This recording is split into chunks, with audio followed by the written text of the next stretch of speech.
Constitution. As of right about now, you've got some conservative senators out there saying, throw them a Gitmo, essentially. Yes. No trials, no, do the extremes. Right now, the Department of Justice said we're going to use the public safety exception to not give Miranda. I know the ACLU Which means not read him his rights for people right. who might not. And remember, the same people they're going to be jumping all over this, saying, "Don't read him his rights. Don't you dare!" Are the same ones pounding their chest about the Fifth Amendment and drones. So I guess the Fifth Amendment only applies when they want it to. Yeah. So it's something to keep an eye on, see how it unfolds. Yep. Because we have, and it will be interesting to see how some of those senators that constantly railed and supported Rand Paul in his big, gigantic publicity filibuster, right. Will be siding now. That's the Fifth Amendment, So, right. They're kind of important. And when just like we've talked a lot about, especially when it came to same-sex marriage rights, that when you extend a right, you actually are more free yourself, even if you're not part of the group you're extending the right to. That works the other way around, too. Yep. You take someone else's right away, you are less free as an individual, even though you are not the one being denied that right. So keep that in mind. Yeah. So, Jacob, that'll rage on. Sorry, Jacob, didn't mean to derail the conversation there, but it was something we noticed in the news cycle already that people, that the suspect hadn't been Mirandized, and people essentially saying he should be treated like an enemy combatant and not given his habeas corpus rights. Any thoughts on that before we do our funny story? Absolutely. It's definitely top of the mind, top of the news. The other thing I would also mention is to keep in mind of, the 4 people who lost their lives over the course of the 3 or 4 days and these other things. But you guys are absolutely right. The law applies to everyone. There's no selective application of, this here and that there, and this guy gets this rule and this guy gets that, but I don't. No, everyone's supposed to be playing by the same set of rules, and it's very important. So I'm happy you guys mentioned that. Yeah, and we can't ever let our civil rights be attacked, even when our emotions want to do otherwise. Even when emotionally we all might have an idea in mind for what should happen to this guy, that doesn't mean that's the right thing to do. But one of those who I suspect will be calling for him to be treated like a enemy combatant, just my opinion, he hasn't come out yet that I'm aware of, Representative Jeff Duncan of South Carolina. He is a noted conservative, a noted Tea Party favorite. And this week, in a House hearing in which he questioned Secretary of Homeland Security Janet Napolitano, Jeff Duncan was talking about very important news, Jacob. Did you happen to catch this report? No, I haven't. I haven't heard this yet. Yes, he wanted to discuss with Janet Napolitano the very important rumor that the Department of Homeland Security had acquired over 1 billion rounds of ammunition to, quote, attack American citizens. Yeah, this was in an actual hearing, and just to quote Mr. Duncan here, he says, because this is just an internet rumor. So he says, when Forbes magazine or Drudge or some reputable news sources start to repeat the numbers cease being rumors and start having some credibility. Did you catch the problem in that phrase, Jacob? Yeah, right. Jeff Duncan thinks that the Drudge Report, the conservative message board that floats theories like Janet Napolitano is promoting a same-sex takeover of the Department of Homeland Security led by a lesbian cabal. The same Drudge Report he thinks is in the same category as Forbes magazine.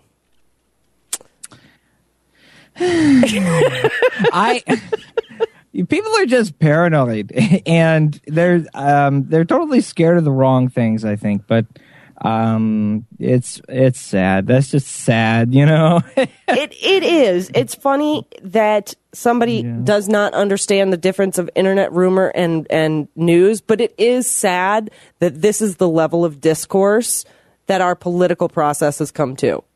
That we're citing Drudge Report as a legitimate source. This is a congressman. You gotta love the ones when they take the Onion. I read this headline in the Onion, and man, it's crazy and it's true. Did you hear about this? This abortion superplex, this abortion plex. This is crazy. This is real. It's got to be real. I read it on the Onion. It's a news source. Yeah. Apparently, they did not get the message that you don't believe everything you read online. And hey, we don't present ourselves as a news show. We're an opinion show. We cover news. We talk about it, but we try our best to be factual. But we don't say that you should listen to us above any other. Certainly not above Forbes magazine. Well, maybe above John King, but that's about it. I say you may have a better bet trusting Talking Left or Filter Free Radio than the Drudge Report. I'm just going to go out on a limb and make that assertion. Just my personal opinion. I'm just saying. Jacob, I just want to remind everybody again to go to Democracy for America and vote for Jacob Dean in the scholarship to attend Netroots Nation. The link will be up after the show. Jacob, thank you so much for just being you and being wonderful and making the last hour of this show so much fun. Hey, right back at you guys. And, stay the course, stay strong, get out there, get active, and be about it. And thank you so much. Honestly, if it wasn't for you guys, I would not be so far up in the scholarship ranking at the moment. And with a little bit of more continued support over the next couple of weeks, we're definitely going to go. We'll cover it, and we'll bring you Netroots live this year from San Jose, courtesy of moi. And it's going to be fantastic, and I'm looking forward to it. I'm just so stoked. And anything you want to plug for the episodes of Filter Free Radio coming up that people should tune in and participate with you for? Our super duper awesome mass producer and co-host, Skeptical Scott's going to be with us Monday, filterfreeradio.com. And this Monday, we're going to be talking about Scott's really getting active at his local farmers market and farming and participating there. We want to talk about that. Also, I've been going through a book by Edward Bernays called Propaganda from 1928. It's really interesting. Wow. Answers a lot of questions on why do we think the way we think and why are things the way they are. It's one of those books. It's good stuff. You just made Shane and I go, ooh, I want to read that.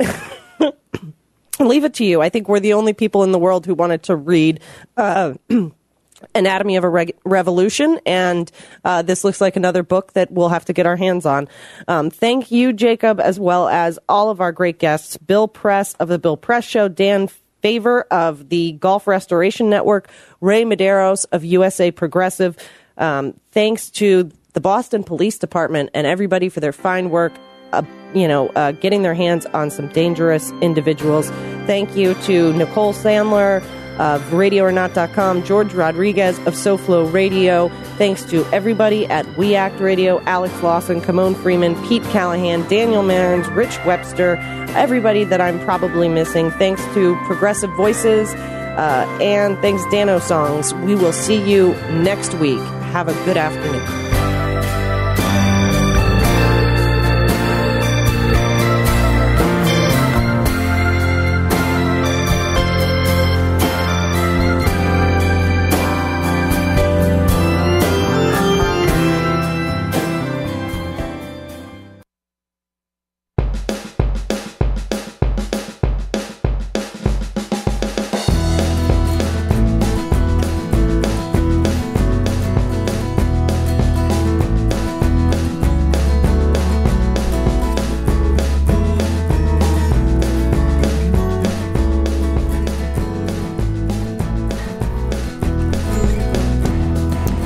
Good afternoon, America. Welcome to the Raucous Caucus. This is Mark Levine, and I have with me Terry D. Kester. They both talk at the same time as usual. Terry D. Kester and Garland Nixon. Welcome to a day where the sun is shining and the terrorists in Boston have been caught. And I think America is a little happier today, even though it's been a really rough week.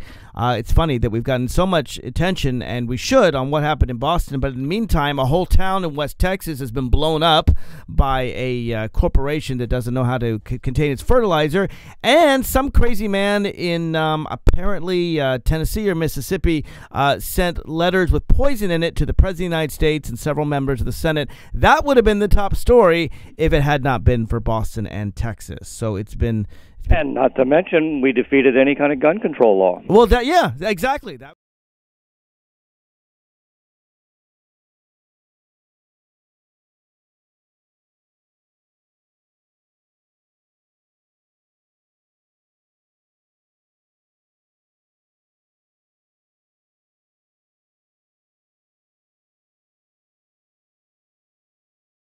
I guess maybe we'll get an offer from the Koch brothers coming to our door anytime soon. No doubt.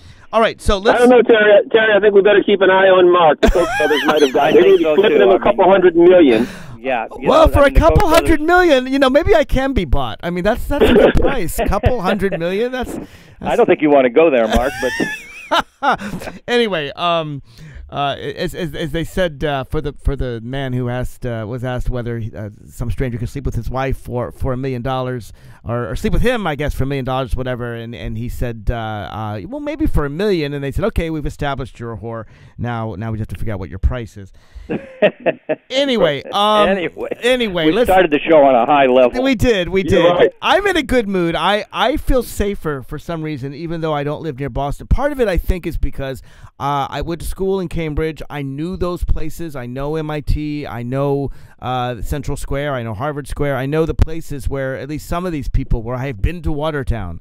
Okay, I haven't spent much time in Watertown, but I know. I actually have a good friend of mine who ran in the Boston Marathon, and luckily for my friend, he was quick enough to get out in the first half of the runners, and he'd already left the scene by the time the bombs went off. So I feel like I have an intimate connection to this.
And these guys are, firing rounds all over creation.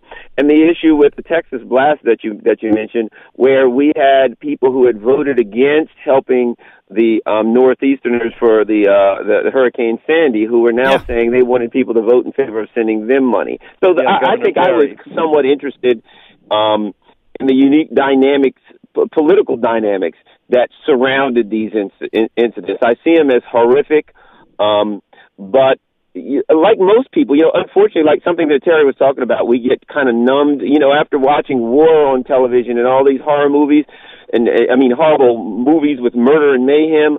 Unfortunately, when I see those things, the true pain and suffering and violence is not as real to me as it should be, because I'm used to watching, Die Hard or Live Free or whatever, Die Hard and Live Free, whatever, with tens of thousands of people getting blown up every single day. You're right, Garland, that there was a crazy mix of inconsistencies this week. I mean, here it is, these two young men shoot 200 rounds at police through automatic weapons that I'm sure are not legal in Massachusetts, semi-automatic weapons, I guess it is. I think it was the police that shot 200 rounds at them. Well, according to one account I read, Terry, the police ran out of ammunition.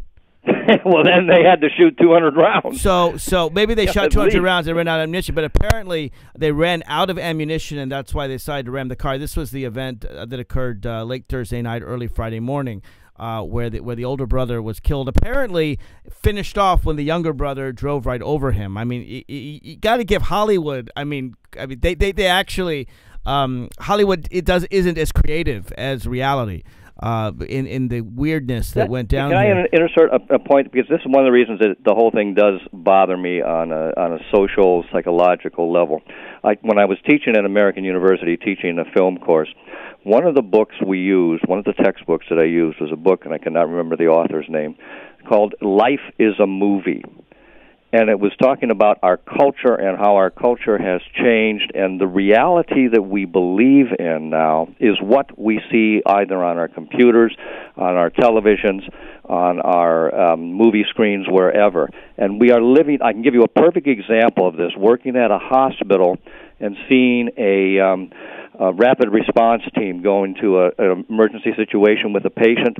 They act just like the people who do on TV. 6 or 7 people, all kinds of very loud shouting back and forth, jokes being made, smart comments being made, people standing trying to get attention. It's just like you see on TV, as opposed to some quiet, determined group trying to resuscitate somebody. It's a television performance. So you think reality is perform for it, and we all are caught in this movie society. You think reality is mocking TV rather than TV mocking reality? Yeah. Because I'll tell you something. This actually leads to a nice segue to, and there are many points we're going to discuss. We're not going to get to all of them in this hour, no? which is why I'm actually doing the inside scoop. In the next 2 hours, we're going to go into even larger detail, both on what went on in Boston, but also what went on in Texas and the ricin attacks too, which again I think are good, and the gun bill as well. But the thing that you're talking about in terms of reality mocking Hollywood, it strikes me that that's what happened with Tamerlan Tsarnaev, because this is, by all accounts, a relatively normal kid. Actually, his brother was even more normal, had many friends, and was very likable, and people said really good things about him. The older brother was seen as a little more dark, but the older brother still, he was going for a Golden Gloves boxing championship in the United States, not in Russia, because of, obviously, Chechens are not a big fan of Russia. We may talk about why that is, if not in this hour, in the next 2 hours.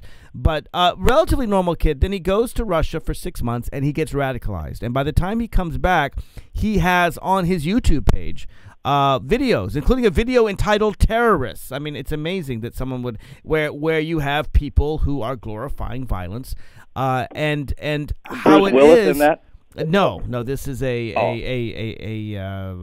Bruce Wilby, an Al Qaeda type movie. I'm not sure whether it was I think there was a Chechen separatist and some music and some poetry, whatever it was. But it was clearly he was inspired by the brutality. And I got to say, look, I support Chechen independence. All right, I believe the Chechen people have been brutally put down by Russia. Yes, no question about it, and in really, really horrible ways. At the same time, I can't justify, of course, Chechens coming back and like they did in Moscow and taking over a school and killing hundreds of I mean, killing of civilians has to stop.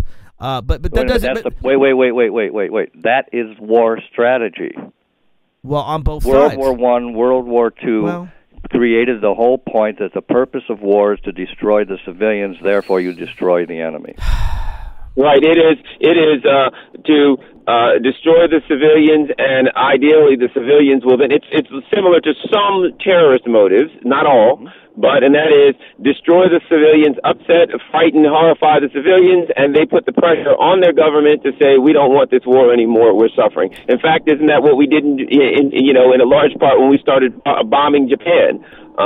And really wiping out and flattening Japan. All of that's true, and I don't mean to. My point about Chechnya is only to say that the situation there is complex, and I hardly think of the Chechens as the bad guys. I think of virtually everybody there as the bad guys. My point is this: as awful as the situation in Chechnya is, it really had nothing to do with the United States. I mean, these two young men were given, as boys, they were given asylum here in the United States, away from the war-torn horrors that they lived in. And it's very interesting to me, and I pose the question to both of you, because whatever beef they had a beef with Russia, all right, I accept that. They didn't have a beef with the United States. Lots of people across the world have a beef with the United States. But Chechnya and that particular conflict, they really don't have a beef with the United States. So my question for you two is, what radicalized at least the older brother? I think the younger brother was under the older brother's sway. But the older brother, what caused him to go off and change from a relatively normal immigrant American to a killer, which is what he became? Well, first, if I can jump in, first thing, the Chechnya tie-in has been overplayed. I agree. One of the earliest interviews I heard was with some relatives, and they were in Chechnya for an extremely brief time, like not even a year, and they were just kids, so they really had no experience in Chechnya themselves. They didn't really know anything about it. The family wasn't that closely tied anymore. No, but they did have experience in Dagestan, which is the province next door, where there is a lot of brutality and war and terrorism. Right. So they did have their experience with some really rough stuff. It just wasn't in Chechnya. Yeah, okay. They did, but it's a mystery as to why they did something in the United States. But I don't get it. The only thing I can get is that these videos inspired them. I think there's one thing that's always key to terrorism is as much as I fear it, hate it, like any other human being, get scared to death when it happens.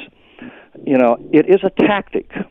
It is not something that exists outside of context. It is a tactic. And it's a tactic when basically people feel totally powerless, totally oppressed. How do you fight the establishment when you feel totally raped by it? I don't know that these two boys. Anything. I don't know that these two boys fit that profile. Let me get to Garland. Go ahead, Garland. Well, I think a couple of things. I think that you can unfortunately tie this back to state violence with where the Russians were involved. And I'll tell you why. Because one of the things that happened, of course, you had the conflict we can call it a conflict between Russia and Chechnya. Really, it was, Russia invading, attacking Chechnya, slaughtering people and blowing them to bits. And they left a lot of weapons in Chechnya, and the people in Chechnya, there are arms dealers, a lot of arms dealing going on there, and a lot of violence as a result of the conflict between Russia and Chechnya.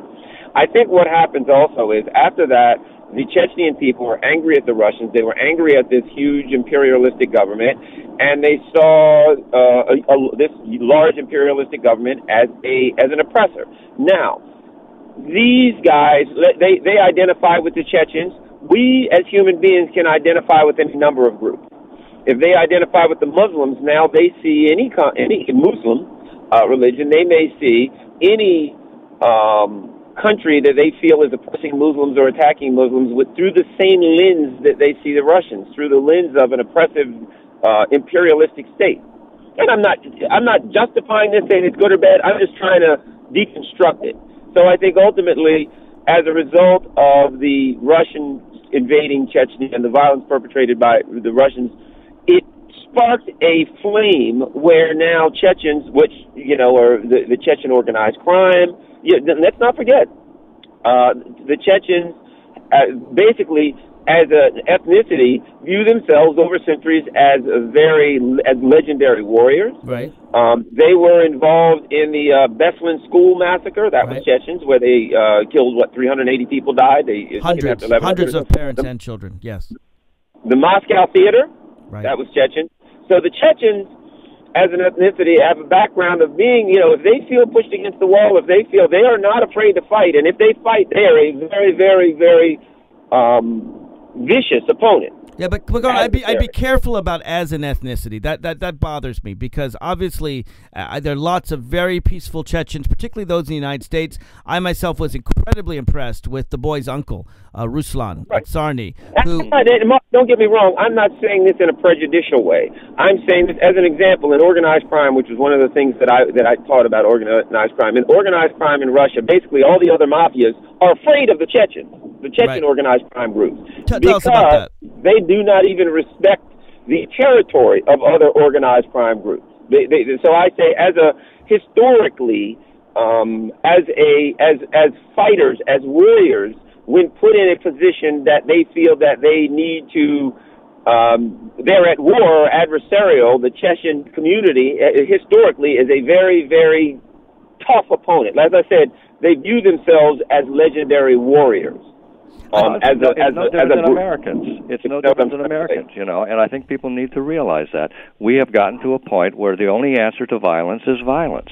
And that's what we believe in as a country. That's what we believe in individuals. That's what explains this fascination we have with guns. Yes, we're purer, better, wonderful, nicer, more exceptional than anybody else in the human race. But in reality, we respond to violence with violence, and we approve of that. And I'm not saying that you didn't have to arrest these guys and corner them and everything else. I'm not saying that at all. And I'm talking, again, not justifying a thing, the same as Garland. But I think there are some social problems here. If nothing else, here we are with this wonderful thing. We shoot these guys, we get them, we capture them, all that. At the same time, we can't pass a gun bill. At the same time, the United Nations tries to get through a gun bill on arms internationally, and who votes against it? United States of America, North Korea, and Syria, the axis of evil. Right. We're obsessed with violence. Well, let me ask you this, because I think we have to be very careful when it comes to whole groups of people. One of the things I really like that both Ruslan Tsarny said and, frankly, President Obama said is to be very, very careful before we tar a whole group of people with the actions of these two. So these two boys or young men were ethnic Chechens, to be sure. They were also Americans. One of them, I believe, was a naturalized American citizen. Yes, they had green cards. They'd been here since they were 10 or 11. They grew up here. They went to Cambridge Ridge and Latin School and got a scholarship. One guy wants to compete in the Golden Gloves, and one kid is a good wrestler, and they've got friends. And the younger one would donate his time, like to a Big Brother thing. I mean, these were relatively normal, good American kids. If you listen to their friends talk about them, to Anderson Cooper or whomever, you see they'll say, they were shocked that this could happen to them. So I don't want to. My main fear. It's fascinating when you talk about, because most Americans have 2 or 3 or 4 identities. We have an identity as an American citizen. We have an identity as a religion, as a member of our ethnicity, or maybe as a sexual orientation, or maybe our gender, or maybe our age, or maybe our neighborhood, or maybe our geography, where we come from. We all have several identities in one, and these were boys that were very much American. They certainly had their Chechen ethnicity and their Muslim religion, although religiously they were both very secular. Interestingly, they were both secular their entire time in America, and then just the last 2, 3, 4 years, the older brother starts to get more religious after he comes back from Russia. And by the time, there's also stories that the mother went from a very secular woman who wore high heels and bright, flashy dresses to wearing the full, Muslim garb from Orthodox, and so they became more religious. So I guess my point is, there's many, many different motivations. And I wouldn't want to simplify it too much by saying the Chechens are fierce warriors, therefore these boys are terrorists. I think we should be careful about that. That wasn't what I was getting at. We can, for instance, you can talk about a lot of cultures, and there are a lot of different cultures that when they feel pushed or oppressed, they fight back, and how they fight back.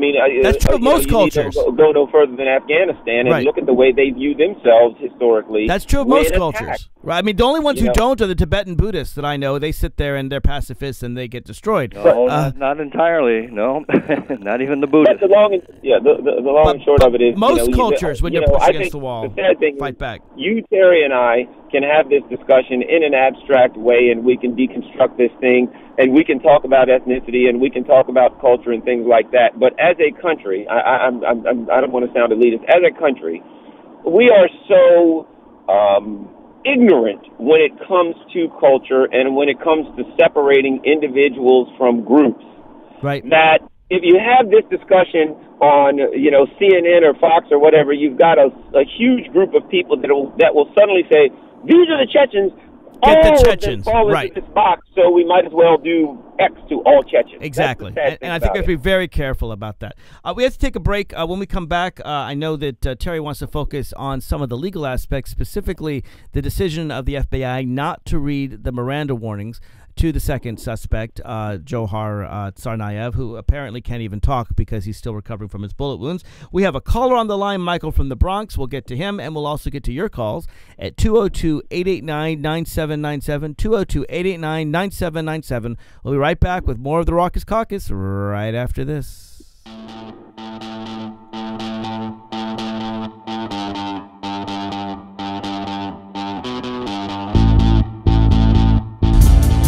You're listening to WPWC We Act Radio, 1480 AM, weactradio.com.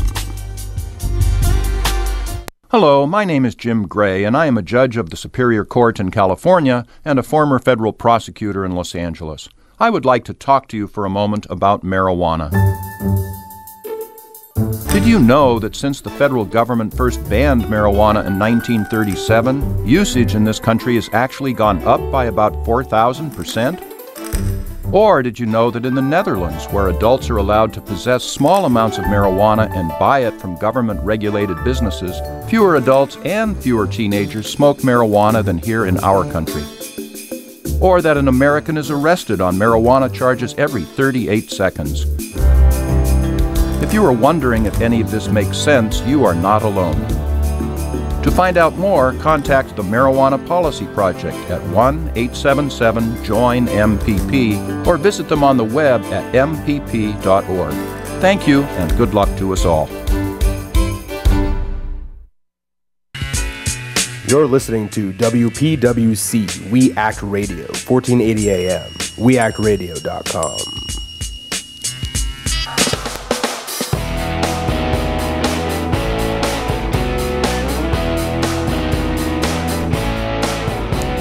Welcome back to the Raucous Caucus. This is Mark Levine with Garland Nixon and Terry D. Kester, and we're talking about, what happened in Boston, but the larger implications of it, of everything from Chechnya to what causes American teenagers to be radicalized, to whether there's a culture of violence and guns in America, to Hollywood, to, virtually everything. And I got a caller who I know wants to comment on some of these things. Michael, I'm going to give you just a short time here during the Raucous Caucus. If you want to call back during the Inside Scoop, we'll have a lot more time. But go ahead and make your point.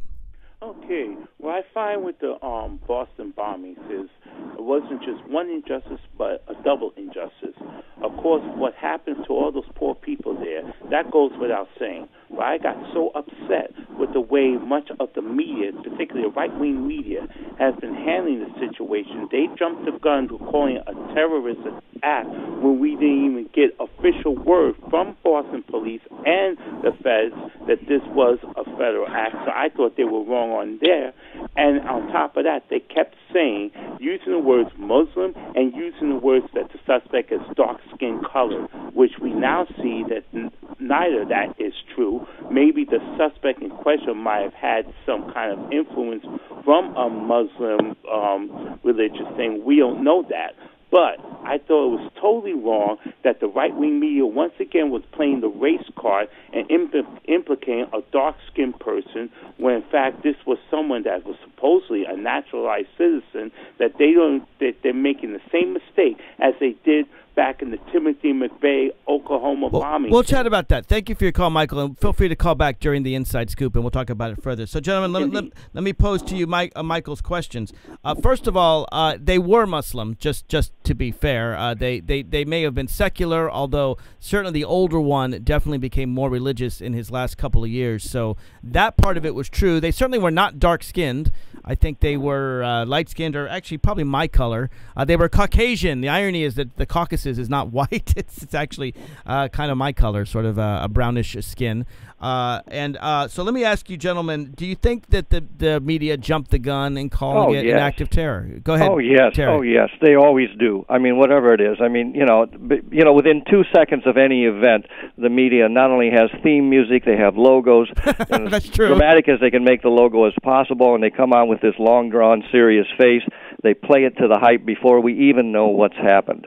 And I think, I don't know if any of you saw, I hope you did, the Central Park 5 that was on PBS just last week. And I was in Manhattan when that happened. And I was no better than any other citizen in jumping to the conclusion that the culture and society wanted us to jump to, that there was these 5 boys that raped this white woman and beat her almost to the point of death. And it simply wasn't true. It was just totally fractured. Made up case. It had no justification whatsoever, and there are still people in top level of government who still believe that the case was just, even though all the evidence is against it, and they've been released. I'm not saying these guys are innocent. I'm not saying that at all. I think they were innocent. Pretty clear. I think they were innocent. But I think all the Central Park 5 was innocent. No, I mean the terror. Oh, all right, sure. Yeah. But we do immediately jump to what we want to believe, and that's scary. And one little small thing nobody's mentioned that I even only found out today. Tamerlan, was married, right, a woman and named had a Catherine child. Russell, and has a child. That's right. I mean, there's tragedy that just. All of this is tragedy. There isn't anything beautiful about it. It's just tragedy. Garland, let me ask you, do you think the media jumped the gun, even before the FBI came out with the pictures, which I guess was a couple days ago? I mean, dark-skinned or Muslim or terrorist. I'm just wondering how much you think the media did that, or how much of that was sort of social media and people outside the media. What do you think, Garland? I think realistically, I don't think it was jumping the gun, saying it was a terrorist act.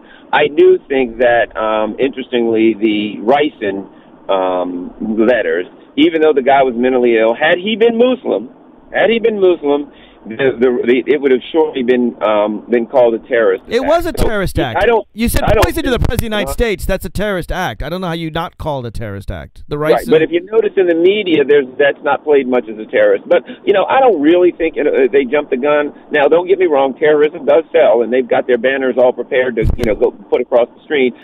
But when I saw it, it had all of the makings of, the evidence was there that it was a terrorist attack. So, I mean, realistically, if I were running the network and they said, what do you want to do? I'd say, let's go with, it appears to be a terrorist attack on the United States. Well, what about Michael's other point, that they were said to be dark-skinned? Did you hear that? Because I'm not sure I heard that, but I want to be fair to Michael. Did either of you hear? They turned out not to be dark-skinned, or at least the way we think of dark-skinned, unless my coloring is dark-skinned, which I guess might be. But did you hear that? I heard that reference. Okay. I can't pinpoint where, but I heard it. Garland, did you hear that reference? Yeah, well, unfortunately, Mark, anytime there's crime in America, the suspects are dark-skinned. Always seem to be dark-skinned. The Ricin guy was not dark-skinned, for the record. He was a white guy, but or is or whatever. But I mean, it's look. I wondered, I'm not going to deny it, I wondered when the attack occurred if it could be some kind of radical Islamic terrorist, because let's face it, there's a lot of radical Islamic terrorists out there. That doesn't mean by any stretch that all Muslims are terrorists. 99.9% are peaceful. But it does mean that if most Muslims are not terrorists, on the flip side, however, you could say that most terrorists today, they're more likely to be Muslim than another religion. I think that's a fact, even though that's an unfortunate one. So it did cross my mind, but I wasn't willing to make any predictions until obviously we knew who did it. One other thing I got to remind you guys, and that is, within the last few months, we've had some prosecutors and some, public servants in Texas who were killed, along with, in one instance, a man and his wife. And it appears that there's a lot of evidence that is tied to some of these, Aryan nation, white nationalist. It is the Aryan nation, yeah. Group. And, that seems to just have disappeared. We just seem to stop talking about that. And that is a very, very dangerous situation. In a way, I hate to put it this way, in a way it's more dangerous for our society, because if you get to the point where people are afraid to become public servants because they're intimidated, like in Colombia and some of these other places where the drug cartels pretty much rule the government, I mean, your country falls apart. That's a really good point. The other thing about it is that the Aryan nations, Aryan I guess is from Germany, but the heart of the white power movement, that's as American as I don't want to say apple pie, but it is. I mean, this is homegrown. The nice thing about the Chechen controversy is it is far away from us. It rarely affects us. If anything, these two boys were deluded because they had really no legitimate complaint against the United States. I guess they could complain the United States didn't help Chechnya in its war against Russia, but you could say that against really any country on earth. Their complaint was, their beef was with this Moscow. So this actually was a weird mixture where they got confused or whatever. But Aryan nations and Ku Klux Klan and white supremacy, that's as old as the United States of America. Yeah, and in that respect, you're right, Carl, is more dangerous. Let's not forget Timothy McVeigh. I mean, that is right-wing America. The Aryan Nation is a real group in the United States. It has at least 4,000 members. They've just simply pledged to kill anybody they want, and that's all there is to it. And they are now going after legislators, et cetera, and judges. And it's a very frightening situation. Well, you know what, guys? We forgot one other thing. On the date of the incident, there was a Saudi man who was running from the incident, and some American white guy dived on the guy and held him down until police could get there, and apparently some other people helped him. Now, the fact of the matter was this. A bomb went off, and the man was running. It would have, in fact, been suspicious if he weren't running. But just because he was Middle Eastern and he was running at the same time that everybody else was running for their lives, they dived on this guy, they took him in, they questioned him, they raided his apartment, all of this just because a man was running from a bombing. In fact, interestingly, the FBI, one of the reasons they could target the Tsarnaev brothers was precisely because they weren't running. What's fascinating is if they look at the video, the experts, not the people who, like Garland said, just grab somebody, but the experts, the people in the FBI, looked at the video and they said, now these two guys seem calm. These two guys do not seem surprised. They are not running. That's suspicious. And one of the reasons why they could capture these two was because they were suspiciously not running away from a bombing. And I should also point out, by the way, many people ran toward the bombing to help. There was great heroism. There really was. There ordinary people tying tourniquets. One person put out a fire that was on somebody else with his hands. Literally could not stop. Had nothing to squelch the fire with, and so literally put out a fire with his hands. So there was lots of heroism there. Before we get off this, though, I know that Terry, you want to talk about the Miranda rights and not being read. I really do, because I don't know about you guys, but I was not particularly aware of this exception. The public that could safety be made. Exception to the Miranda rule. The public safety exception to the Miranda rule. And I want to know how, in heaven's name, it is constitutional. I can see justification for it, but justifying things is a dangerous path. And who is it that actually gives the authority? Do the police departments have the authority to do this? Does it have to come from the Justice Department? So here's how it works. The public safety exception was put in by the United States Supreme Court sometime in the 1980s. I'm not sure of the exact date. It actually makes sense to me because let me be clear about the limited nature of the exception. What this does is, first of all, you have to understand what Miranda is. Miranda does not say that if you're not given your Miranda rights, you got to let the guy go. That's not what it says. If people think that's what it says, they've been watching too many movies. Miranda simply reminds someone of their already existing constitutional right to remain silent. And even in the public safety exception, someone could say, I choose to remain silent, and there's nothing they can do about it. You retain your constitutional rights. But the point is about Miranda is if you're interviewed and you give self-incriminating information. In other words, you incriminate yourself, which you're not, you can't be forced to do under the Fifth Amendment. Then they cannot use that information against you.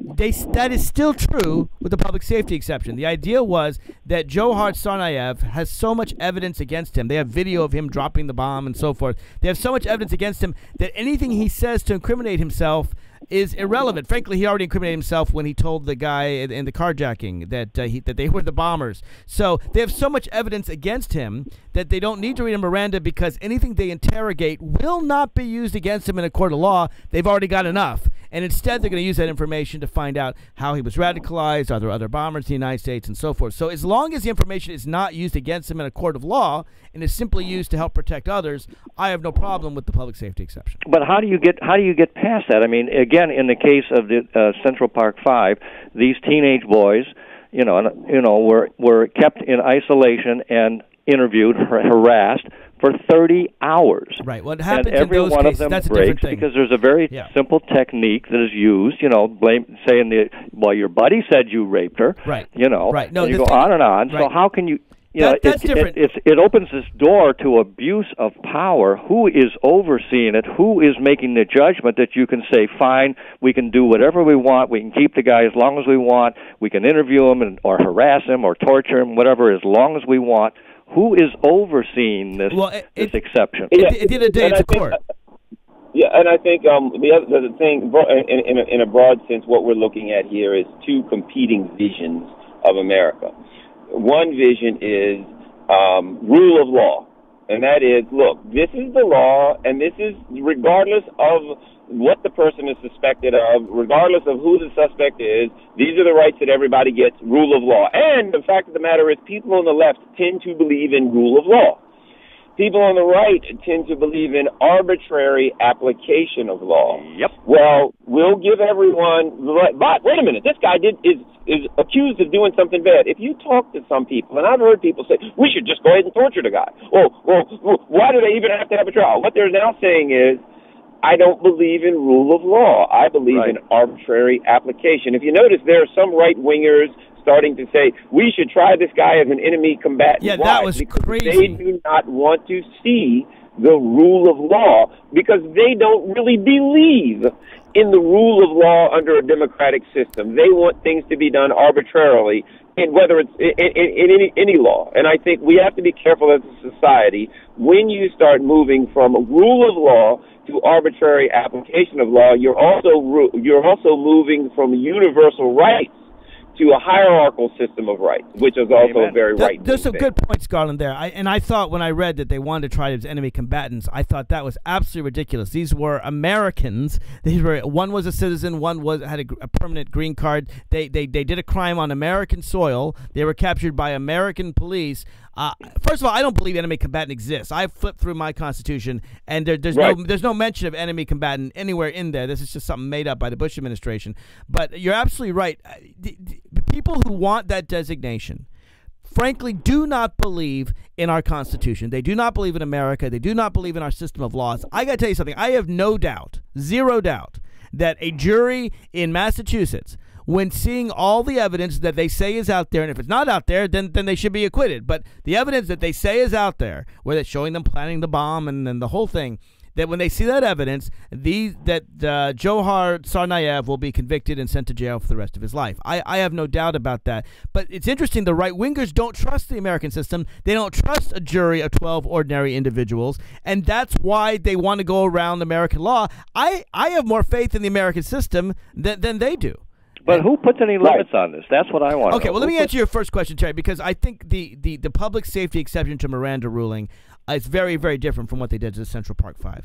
What they did to Central Park Five is they read them their Miranda rights, and then they basically coerced these scared... No, they didn't read them their Miranda rights until they videotaped their confessions. That was 30 hours later. Well, then I don't understand why it wasn't thrown out, the interrogation. Under the law. Because everybody wanted to hang them. No. But there must have been a court decision, and I haven't read it, so I admit that, where if they were interrogated without reading their Miranda rights, there are certain exceptions under the law that I think are too freely applied. They basically, you can waive your rights. That I think they too easily claim a waiver or too easily claim a voluntary discussion. And I don't know, I have to admit, I don't know the circumstances. None of them that were taken in were aware of the fact that they were suspected of being the rapist. Well, that's... they didn't even know what they were being accused of. My point is this. I'm not going to defend what happened in Central Park 5. I cannot defend it, and I would not defend it if I could. But the point is, Mark, any power can be misused. How is this power not going to be misused? In this particular case, I'm actually okay with the public safety exception because nothing that Johar Tsarnaev says from the moment he gets out of the hospital or feels well enough to talk to the FBI, from now on, none of it will be used against him in a court of law because he hasn't been read his Miranda rights.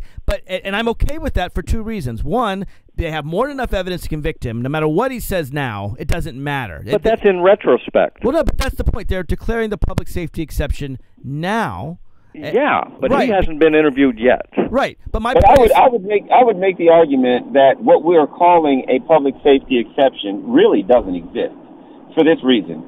There's no difference between a case with a public safety exception and without a public safety exception. In either case, if you interview a person without reading their Miranda rights, you cannot use any of the evidence obtained within that interview for prosecution in court. That's correct. Cannot be entered in either case. That's correct. The fact of the matter is this: it's not really an exception. It's a choice not to use. That's right. That's right. Prosecutors and interrogators to say, we feel that we've already got enough evidence, so what the heck? We don't care if you can't use it in so really, well, then why would, if you've got enough evidence, there is no public safety. That's a good point, Garland. That's normal procedure. That's a good point. What they're basically saying is we don't need to Mirandaize him because we don't need anything he says. We're actually not using what he says against him. We're using what he says in order to find out if there's, a terrorist training camp in Russia, where his brother went, how his brother was radicalized. Isn't that a scary assumption, though? No, because I want to learn how the brother was radicalized because there may be more Americans. So what? So now we can torture him? No, so that we can find out if someone else is being radicalized. I want to find out. Yeah, but that opens the door. If they've got enough evidence to try him, fine, he is tried. Right. If they want to question him, that's fine. Have a lawyer present. But it makes no sense whatsoever to question somebody about something we don't know about, which is what we're doing, trying to create something we do know about. Well, and that's where abuse and harassment and torture comes in. The fact you of the can matter get anybody to admit anything. We're talking about something, as a former law enforcement officer, there is no difference between a public safety, an incident or a case with a public safety exception or without one. There's absolutely no difference. We're talking about something that doesn't exist. On is the lawyer going to be president? Investigation, the law enforcement personnel could decide, you know what? Any investigation, forget even talking about it. They could decide, we've got videotape of the crime. Let's try to find out if there's somebody else involved and not Mirandize the guy, knowing that they can't use it. But they say, well, we don't care if we can't use it. We already got it. So in every case in America where someone is accused of a crime, the so-called public exception safety exception exists. It doesn't exist. Are you telling me that anybody can be arrested and anybody can be questioned ad infinitum if they don't accuse them of a crime, basically, and aren't going to plan to take it to court? But they can just arrest you or me and keep me in jail forever and harass me, torture me, whatever. They can't keep you in jail forever because you have the right of habeas corpus. The issue of whether or not they can detain you and what grounds under which they can detain you is a separate issue from what they can use as evidence after they question you whether or not you're Mirandized. Two total different issues. I mean, you guys are young, but do you remember during the 60s when they arrested everybody in Washington, D.C., during the riots and put them in RFK Stadium and kept them there for 3 days? I don't remember that, but I remember right in New York, I forget which convention it was, I think it was 2004 or something, when they arrested a bunch of protesters and kept them in jail for 2 days. That's in my life memory, and that was 10 years ago. I was there. Were you arrested there, too? No, I was on the air at the time, but our staff with WPFW, our staff members were arrested. So you don't have to look back to the 60s to find evidence of that. And I just want to be very clear. I am not in any way justifying any of those detentions or Central Park 5. To say that, as Garland is saying, it's fair and okay with me, as long as they don't use the information against the accused. That's the only constitutional right they have, the right against self-incrimination. As long as they don't use the evidence against the accused, I'm actually fine with questioning to find out, are there other people involved in a conspiracy? Are there other dangers out there? As long as the evidence is not used against them. If there are other, Chechen or Dagestani or Al-Qaeda terrorists in the United States who are influencing American youth to go out and commit terrorist acts, you've heard of plea bargaining, I want to right? know about it. You've heard of plea bargaining. I agree with you, Mark. I don't have a problem with it as long as they go by. Since it's not going to be used, it would be no difference than you saying, well, to the cops, you can't open that glove box, and they open it, and they find something. Right. But they already know when they open it, they can't use it as evidence. They can't use it against me. They can use it against somebody else. Can I ask you guys one question? But not me.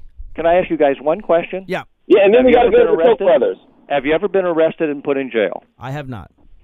Garland? Have you been arrested and put in jail? I've been detained by the police, but never arrested. Well, until you experience it, until you experience the power they have over you, I don't accept this argument. I mean, when you've been in jail, and I have been in jail, when you've been arrested, you are basically powerless, and they make sure you know you are powerless, and they're going to do any damn thing they want with you. And the only thing that we have that does protect an individual are the simple little laws that we are right now saying, well, they don't really matter. Well, we got to talk about the Koch this brothers. This is not about being in court. This is about being in jail. Okay. And there's a big difference. Garland's right, and he has a right to talk about his topic, the Koch brothers. I'm going to take a real quick break, and then we're going to set up and give a chance to Garland tell us what the Koch brothers are doing. If you want to dial in, 202-889-9797, 202-889-9797. This is Mark Levine, Garland Nixon, Terry D. Kester, back with the Raucous Caucus right after this.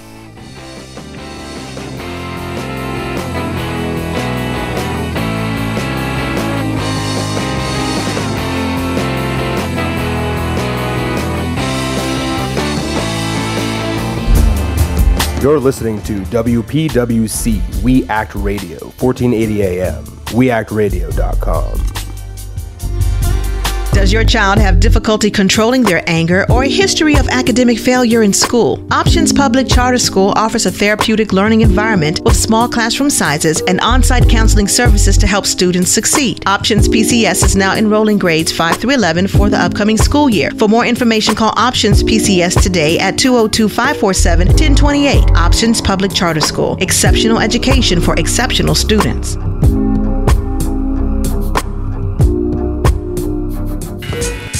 You're listening to WPWC, We Act Radio, 1480 AM, weactradio.com.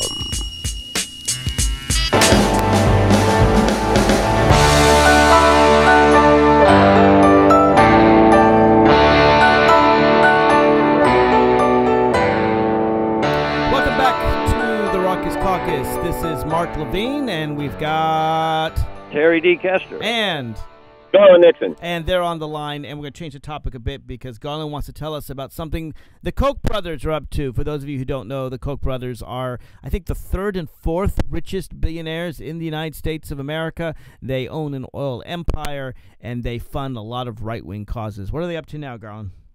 Koch Industries, the sprawling private company of which Charles Koch serves as chairman and chief executive, is exploring a bid to buy the Tribune Company's 8 regional newspapers, including the Los Angeles Times, Chicago Tribune, Baltimore Sun, Orlando Sentinel, and the Hartford Courant. Los Angeles Times is the 4th largest newspaper in the country. The Tribune is number 9.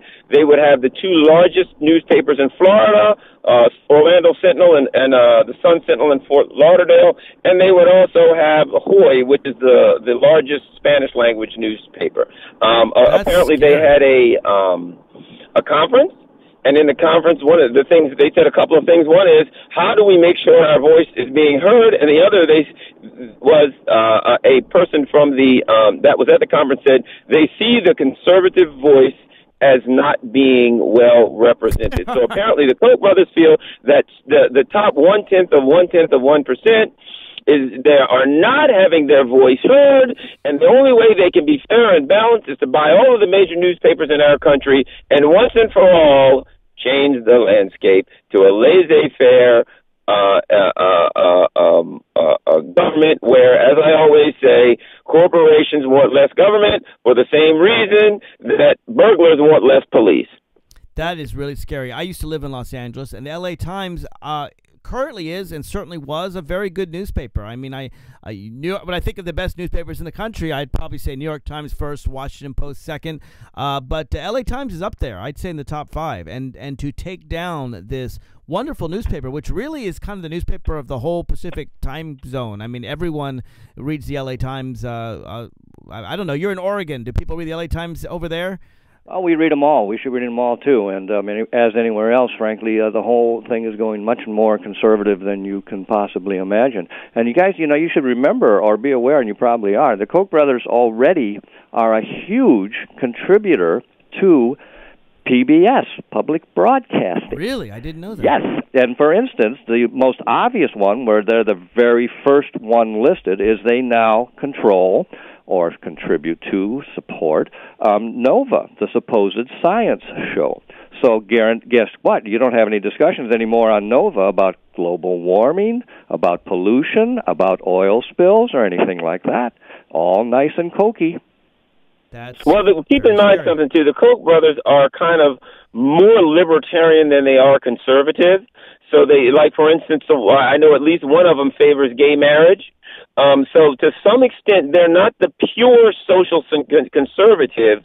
So it makes sense that some of the things that we on the left support, there's always an intersection between libertarians and people, left progressives, whatever. So you shouldn't be surprised. Now, if it was a right-wing conservative, I'd be shocked. But with libertarians, there's a little bit more wiggle room between progressives and libertarians. True, but when it comes to issues areas, like the environment, I mean, that's something where the liberals and libertarians strongly disagree. The Koch brothers make money by polluting our environment. They make money by throwing up massive carbon in the air, which causes global warming. The more they dirty up our air and water, the richer they get and the poorer we get. And so if Nova, and I didn't know this, Terry, and I'm really glad that you shared it with us, if they're buying up the Science Channel, when global warming is accepted by 99.9% of scientists that are not being funded by the industry, then we're not going to get the stories on the Arctic ice cap breaking up, or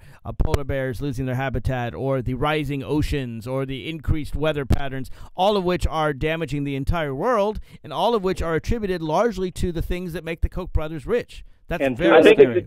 I think it's important to also to look at this from the perspective of who they are. When they say, how do we make sure our voice is being heard, they're not talking about politics. They're talking about class.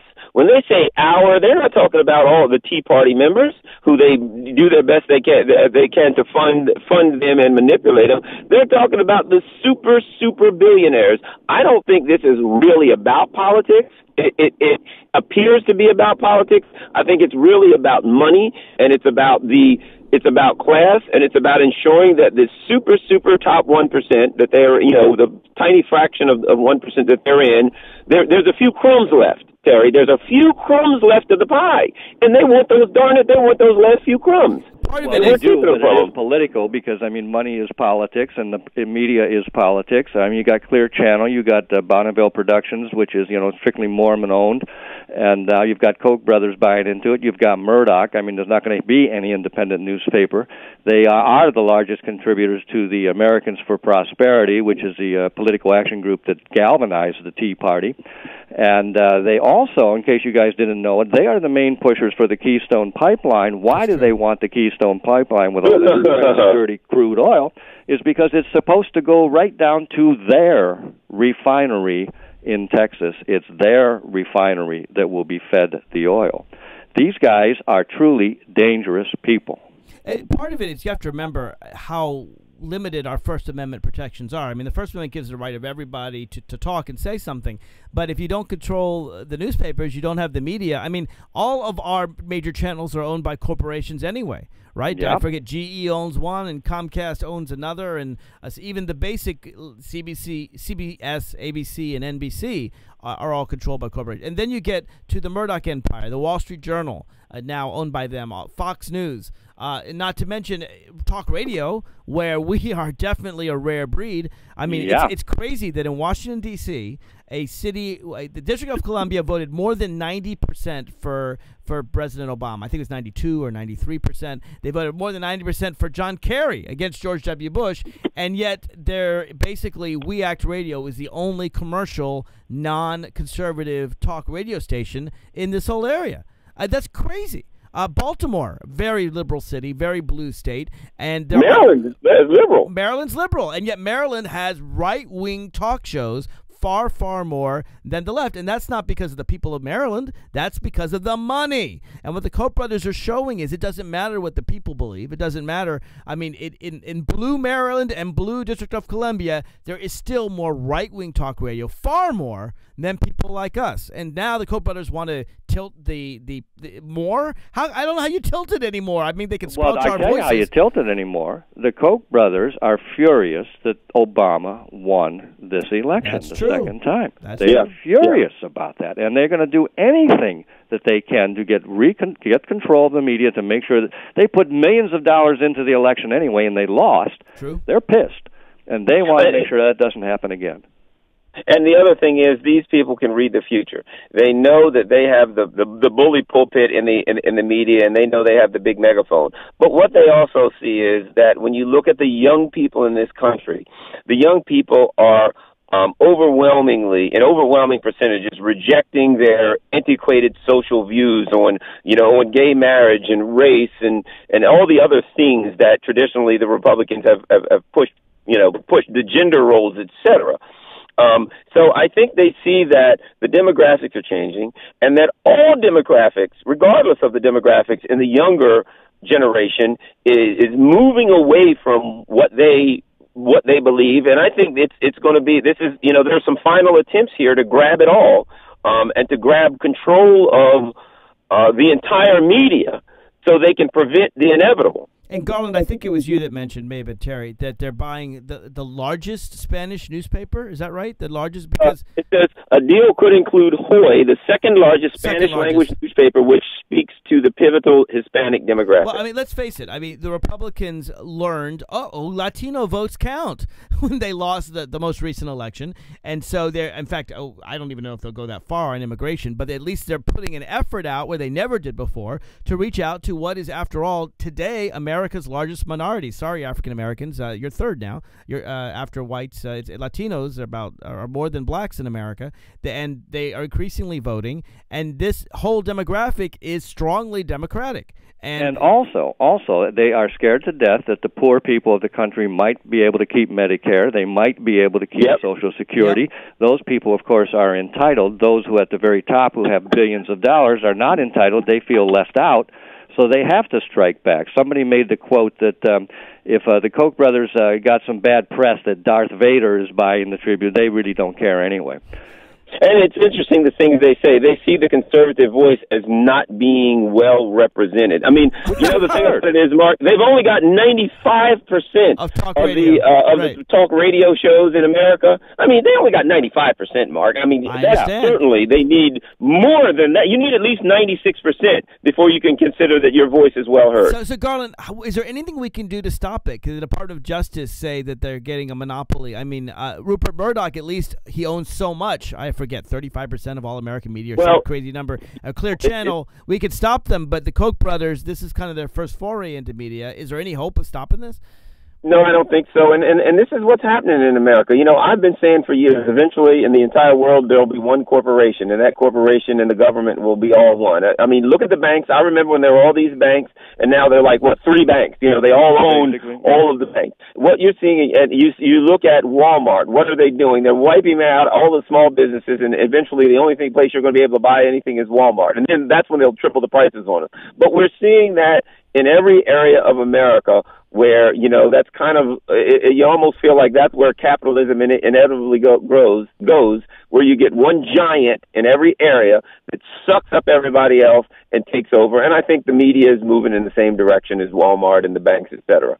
Yeah, and we got to check something which you probably don't even have time to check today, but I guarantee you the Koch brothers are on boards of all kinds of major industries and corporations in America, and therefore have all that influence too. Well, I began the show on an optimistic note, talking about how the sun was shining and the terrorists were captured, and y'all have really brought me down. Thank you very much. Oh, sorry, Mark. We love you. You totally ruined my day. I'm going to go out. I see this beautiful sun. I'm going to walk outside, and one of those clouds is going to follow me like bad luck Schleprock. So we're all doomed. The Koch brothers are going to own us all. Have a good day, everybody. Have a good Sunday. Thank you for joining the Raucous Caucus. That's okay. Hey, folks, where can they find you if you're hiding under a rock? Garland, let me start with you. Twitter at Garland Nixon, GarlandNixon. They can Facebook me, Garland Nixon, or Garland in my first name and the first letter of my last name, garlandin@gmail.com. Gotcha. And Terry? Just one word, Doctor of Democracy at AOL.com. That's DR, right? Of democracy. Yes. Not thank you. Spelled out the word. Yeah. Fair enough. And you can find me, of course, MarkLevineTalk.com. There's a Mark Levine fan page, and follow me on Twitter at MarkLevineTalk. And coming up, we're going to devote the next 2 hours to what went on in Boston, but also went on in Texas. Ricin, terrorist attacks, what causes a terrorist, what can we do to stop it, and when are we ever going to stop tarring a whole group of people for the actions of just a few? Lots coming up on the Inside Scoop. I want to thank both Garland and Terry for joining me on the Raucous Caucus. You can hear the Raucous Caucus on We Act Radio every Sunday at noon. Please tune in next week. Thank you, gentlemen. Thank you, Mark. Have a happy day. Thank you. All right, coming up is the Inside Scoop right after this.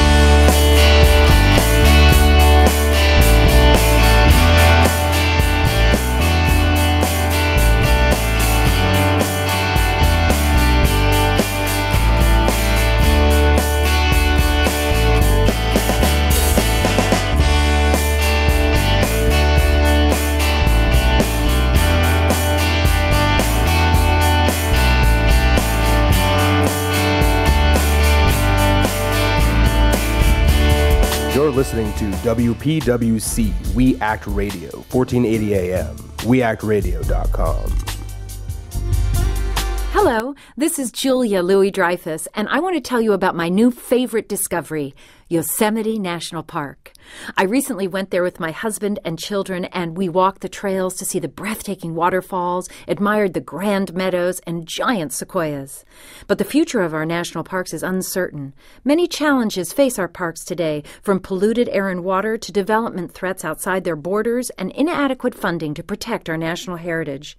That's why the National Parks Conservation Association recently completed a decade-long assessment of the challenges facing our national parks, along with proposed actions that will ensure our children and grandchildren will be able to enjoy the parks as we have.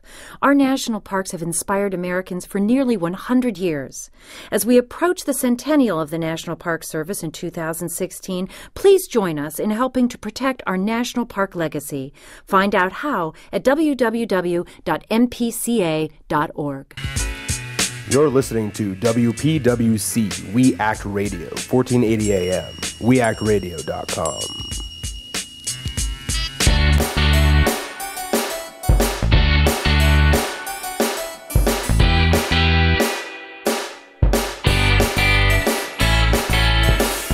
Good afternoon, America. Welcome to the Inside Scoop. I am your host, Mark Levine, coming at you live from We Act Radio Studios on the banks of the Anacostia River, AM 1480 in Washington, D.C. It was a tough week across the country. Oh, boy, it's hard to imagine a week with so much news and a lot of bad news, but some good news as well. Of course, most of the week, people were focused on the events in Boston, the terrorist attack at the Boston Massacre, and then the incredible manhunt and chase that led to the killing of one of the suspects and the capture of the other, but only after they shot and killed another innocent person, an MIT security officer, and seriously wounded another police officer. We're going to talk all about that in this hour and these next 2 hours, talking about not just the events as they occurred, but why they occurred. What causes two relatively American immigrant kids to get so radical and to go out and commit murder? And what is it?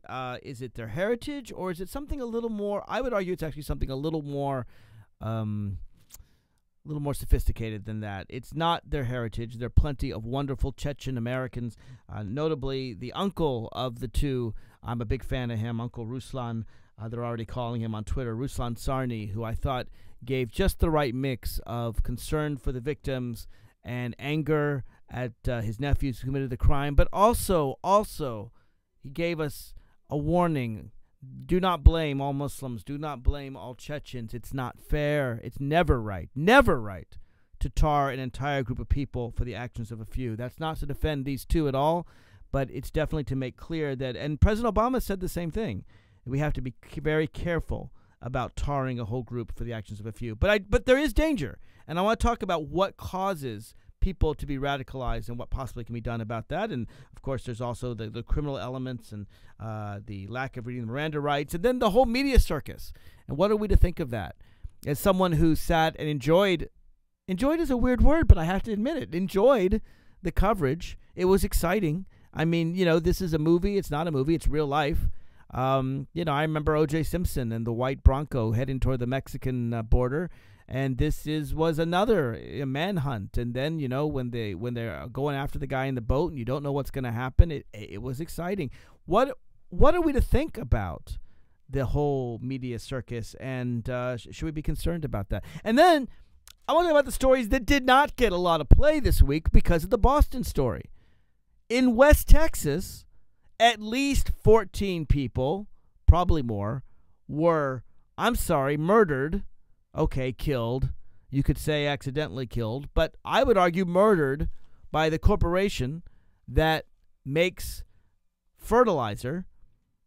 Specifically makes I think it's called is it aluminum nitrate? Let me find. Yes, no, ammonium nitrate. Ammonium nitrate, which is the exact same explosives used to take down the Oklahoma City bombing.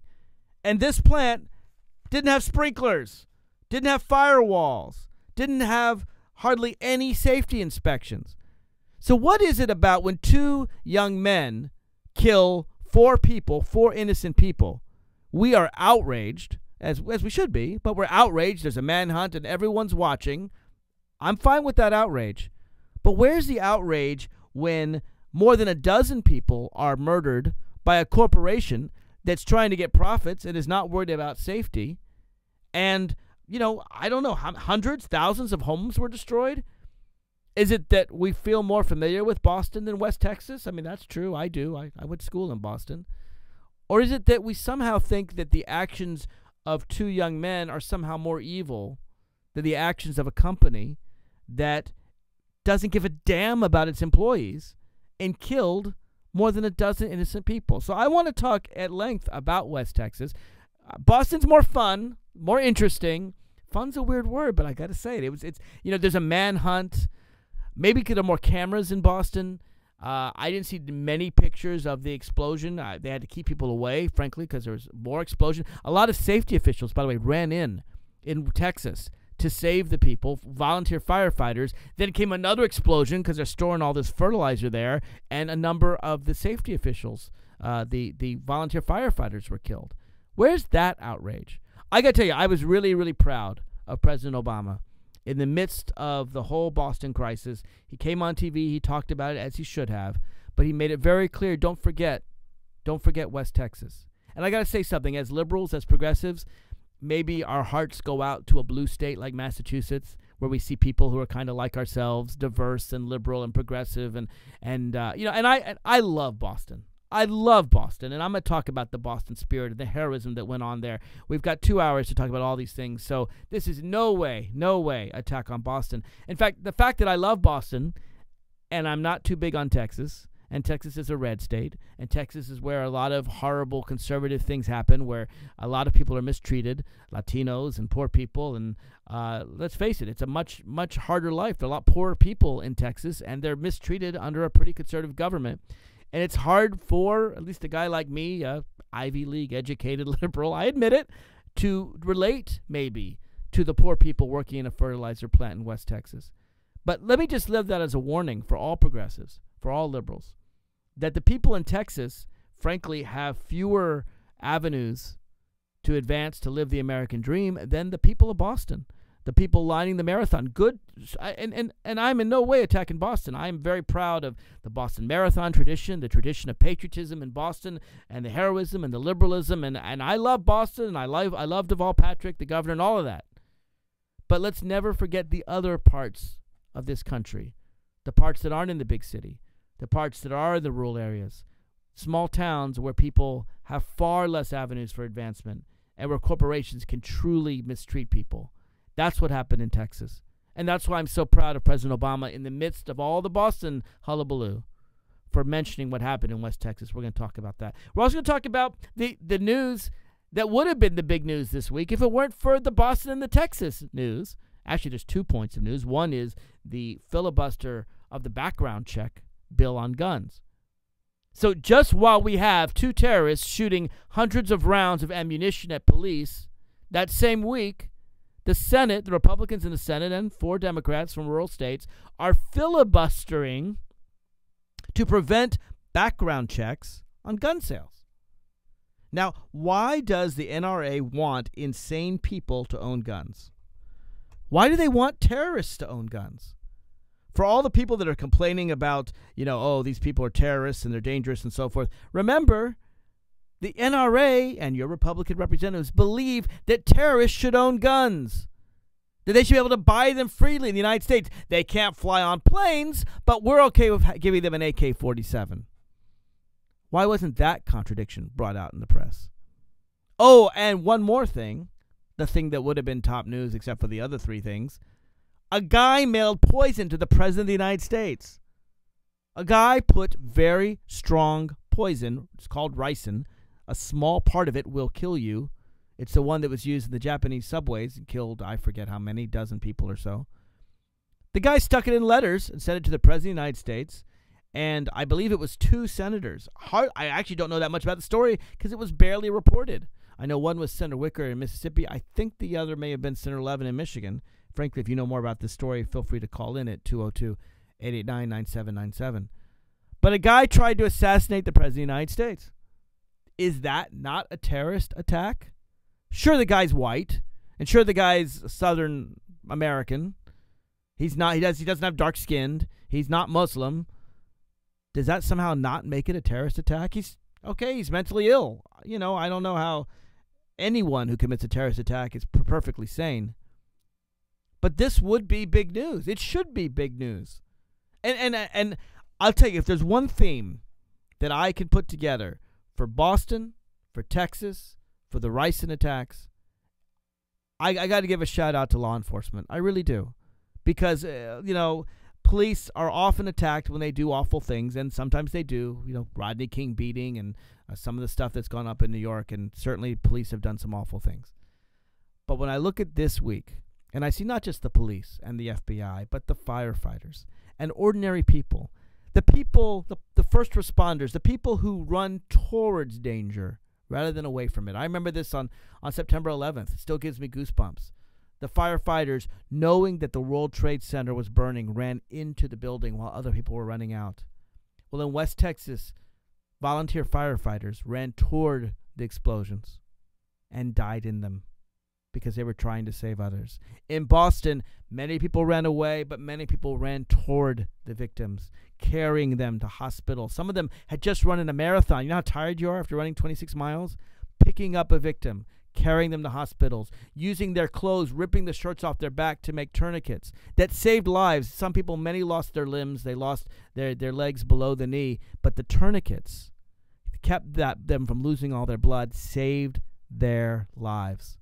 So I got to give a shout out to the postal workers who caught that letter, right? Ever since September 11th, when you send letters to the president and Congress, they don't get to them. I know this. I worked in Congress. We used to open our own letters. I worked in Congress in 2001 prior to September 11th. We got mail and we opened it.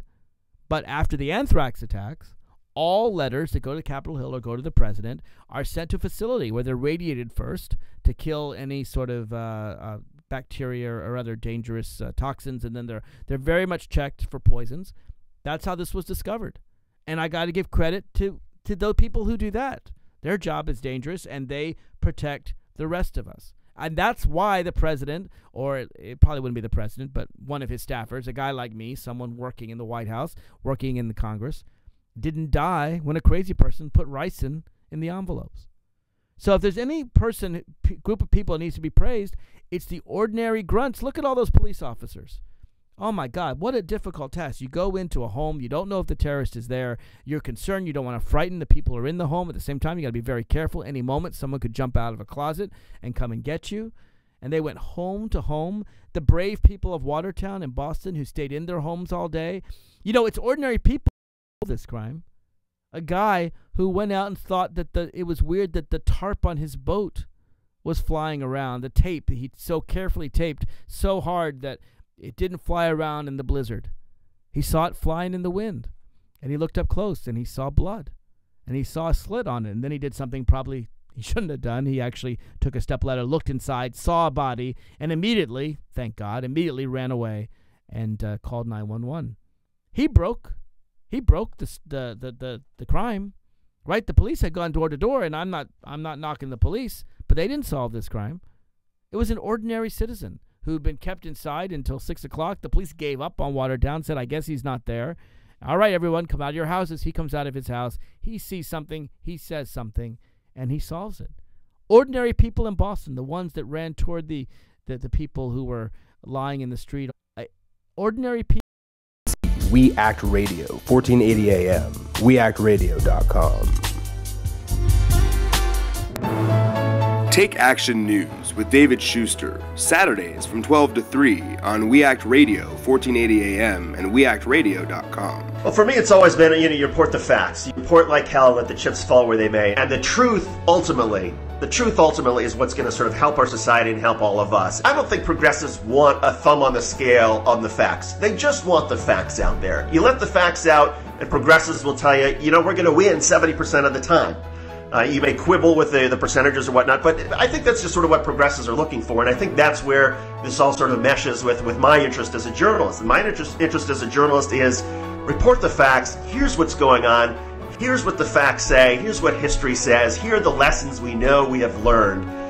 And let people draw their own conclusions. And I think what's so unfortunate right now in the world of broadcast media is I do think that a lot of conservative radio, certainly conservative television, they're not interested in facts. And that's ultimately where I think conservative media is going to have its downfalls, that Americans are hungry. They're just hungry for basic information, hungry for basic facts. You report like hell, you let the chips fall where they may. I think it's natural for all of us who care, who are passionate about politics, who feel like we have a sense about the difference between right and wrong. I think it's okay to let that be part of your coverage. It's important for all of us as broadcasters and journalists. In this day and age, we have to be authentic. You can't be the person who's up in the ivory tower that comes down and tells people, now you must eat your peas. No, it's all about, we all have personalities, and I think it's being aware sometimes of our own bias, but also being open to the idea that sometimes we're wrong, but we have a dialogue, and we have a passionate dialogue, and we care about this country, we care about this community, and I think that sort of passion is what carries us through. Hear more from David Schuster, Saturdays from 12 to 3 on Take Action News, on We Act Radio, 1480 AM, and weactradio.com.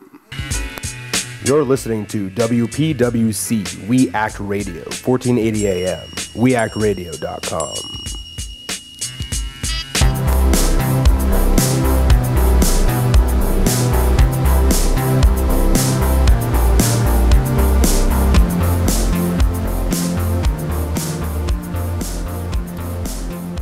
Welcome back to the Inside Scoop. This is Mark Levine talking about the events in Boston and, also the events in Texas. The rice and poison, the background check bill failing, and also taking your calls. And there's plenty of time to do that if you want to call in at 202-889-9797, 202-889-9797. If you live outside the Washington, D.C. area and you want to call toll-free, you can do that too at 888-488-MARK, 888-488-MARK. And if you have trouble finding the letters on your phone, it's 888-488-75. So there's so many aspects of the story that I want to discuss, and I don't really know where to begin. But let me just start by talking about Boston, because I got a true love for Boston. And I guess the events of the last week reminded me how much I love Boston. I went to school in Boston. I went to college there in Cambridge. So I know the areas that they're talking about. And, of course, I went to downtown Boston. There is this wonderful spirit among the people of Boston that I find just truly inspiring, I guess is the right word. The people of Boston seem to me, they've got, they got a little chip on their shoulder, but they have it in a good way. In the sense that Boston is a tough place, but it's a tough place with a smile. Strikes me that when you go to Boston, people are very, very friendly and very, very proud of their city, and they do so in a way that's very open and accepting of different peoples. So I was reading, and to me this was, I think, the best example. I was reading an article by Melinda Henneberger in the Washington Post last Friday, talking about how people in Boston think about themselves. And she mentions, of course, its pride, its history. This is the place of Paul Revere, or as they say in Boston, Paul Revere. Revere. I do a lousy Boston accent. But this is where the Tea Party, the original Tea Party, was started. Of course, the Boston Marathon. It's the place where it's spiritual, it's patriotic, it's Lexington and Concord.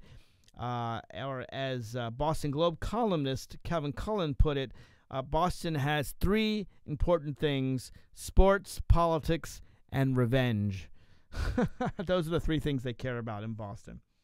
In a local blog called Good Morning Gloucester, Jim Dowd wrote, this is all from Melinda Henneberger's article, "The terrorists must not be from around here, or they would have known better. This town," he tells the bad guys, "has the unique condition of having a ridiculously huge number of completely off-the-wall genius techno-wizards coexisting right alongside some of the most violent, psychotic, angry, violent people on the planet." Don't piss off with Boston. They say don't mess with Texas. Don't piss off Boston. Quote, "This place will kick the screaming obscenity which I can't say on the air, will kick the screaming obscenity out of you, come up with a cure for having kicked the screaming obscenity out of you, get it to you for free, then win a Nobel Prize for it, and then use the medallion to break your knuckles.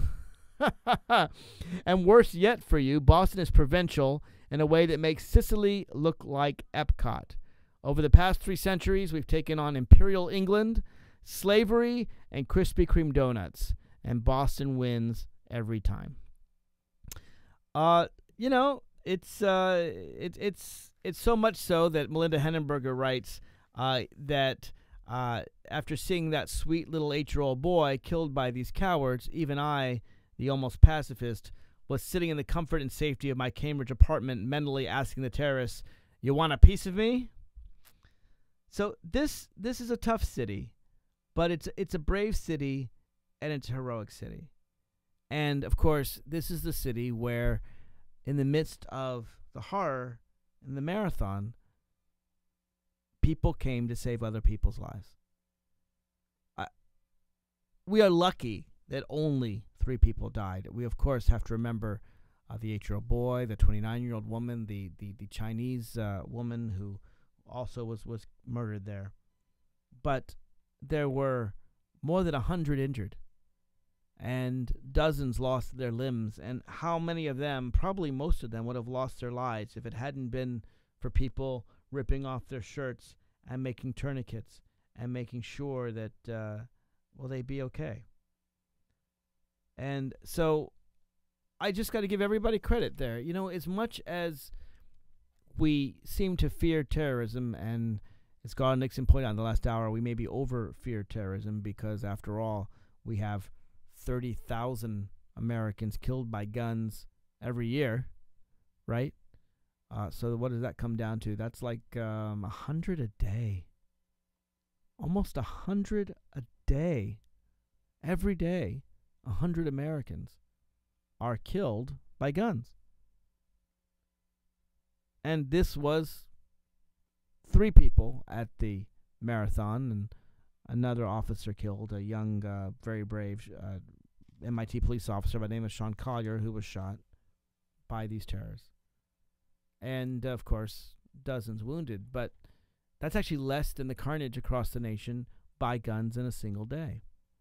So it's not that these attacks are common, but they do give us a chance to remind us who we are. They give us a chance to remind us that for all the bad people in the world, there's 100 good people for every bad person. For all the people who would kill others, there's many, many, many more who will go out and save lives. And I'm not just talking about police officers and firefighters. I'm talking about the people who take the shirts off their back and tie a tourniquet and carry someone to the hospital. I'm talking about the brave, heroic people of Boston and across the country, the good, well-meaning Americans who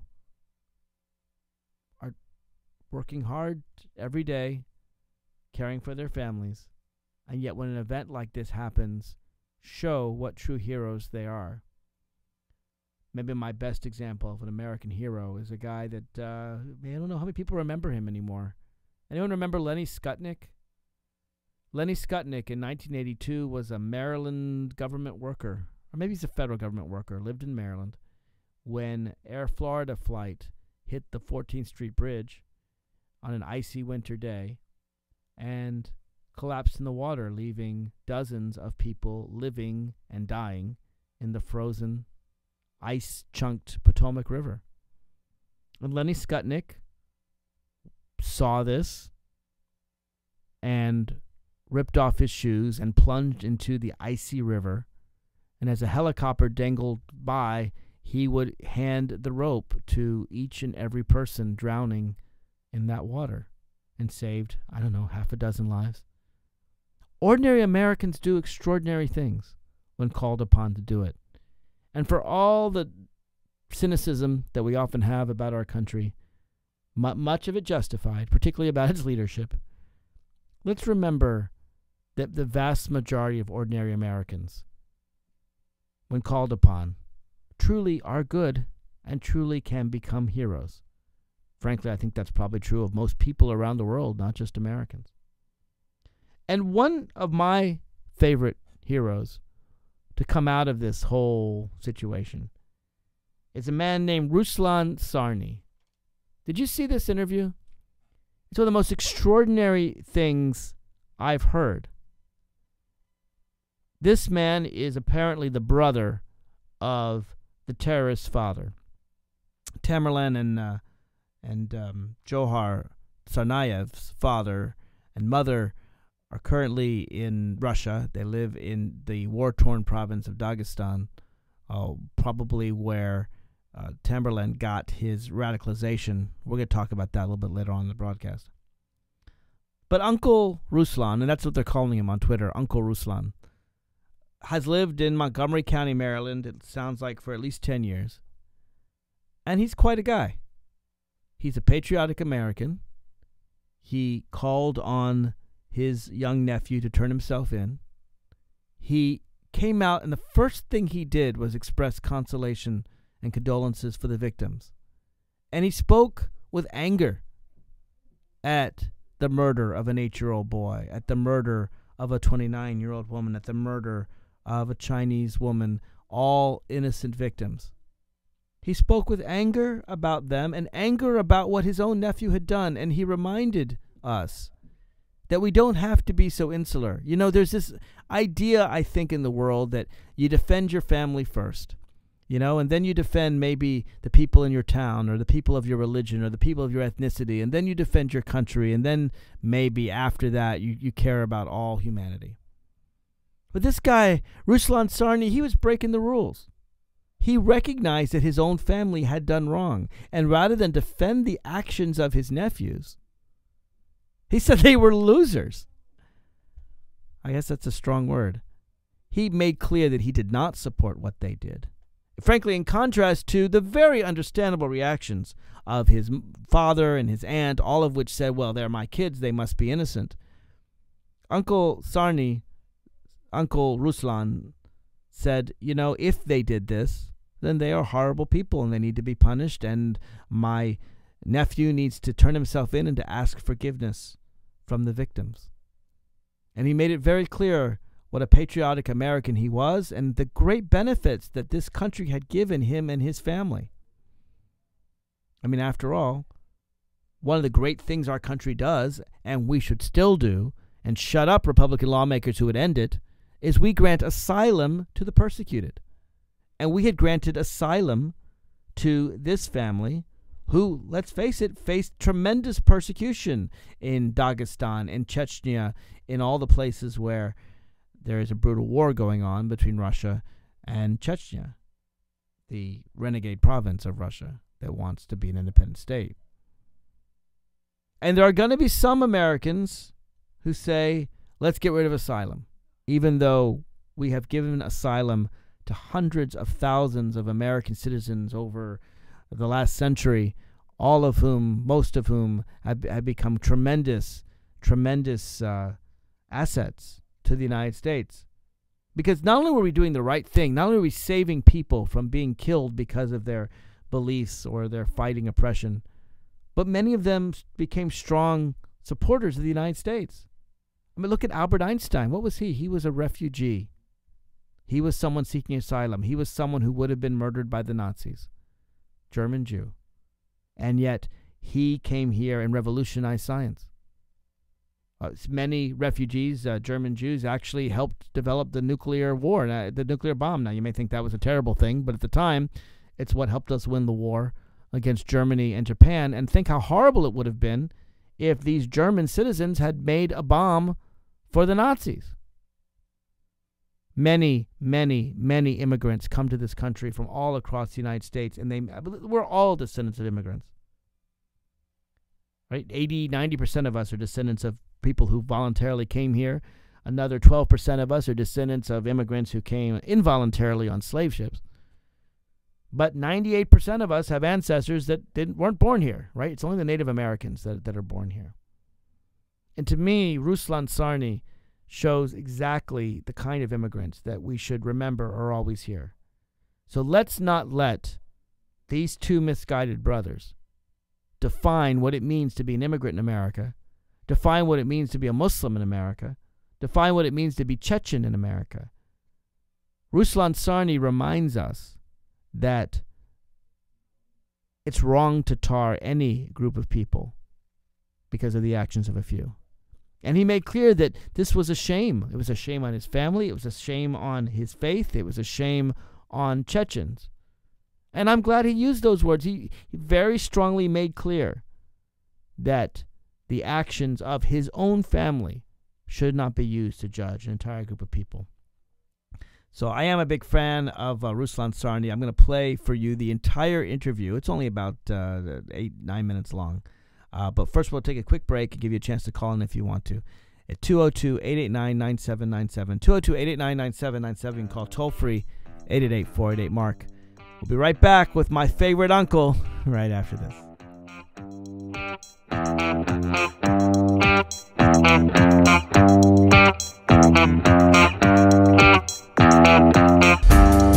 You're listening to WPWC We Act Radio, 1480 AM, weactradio.com.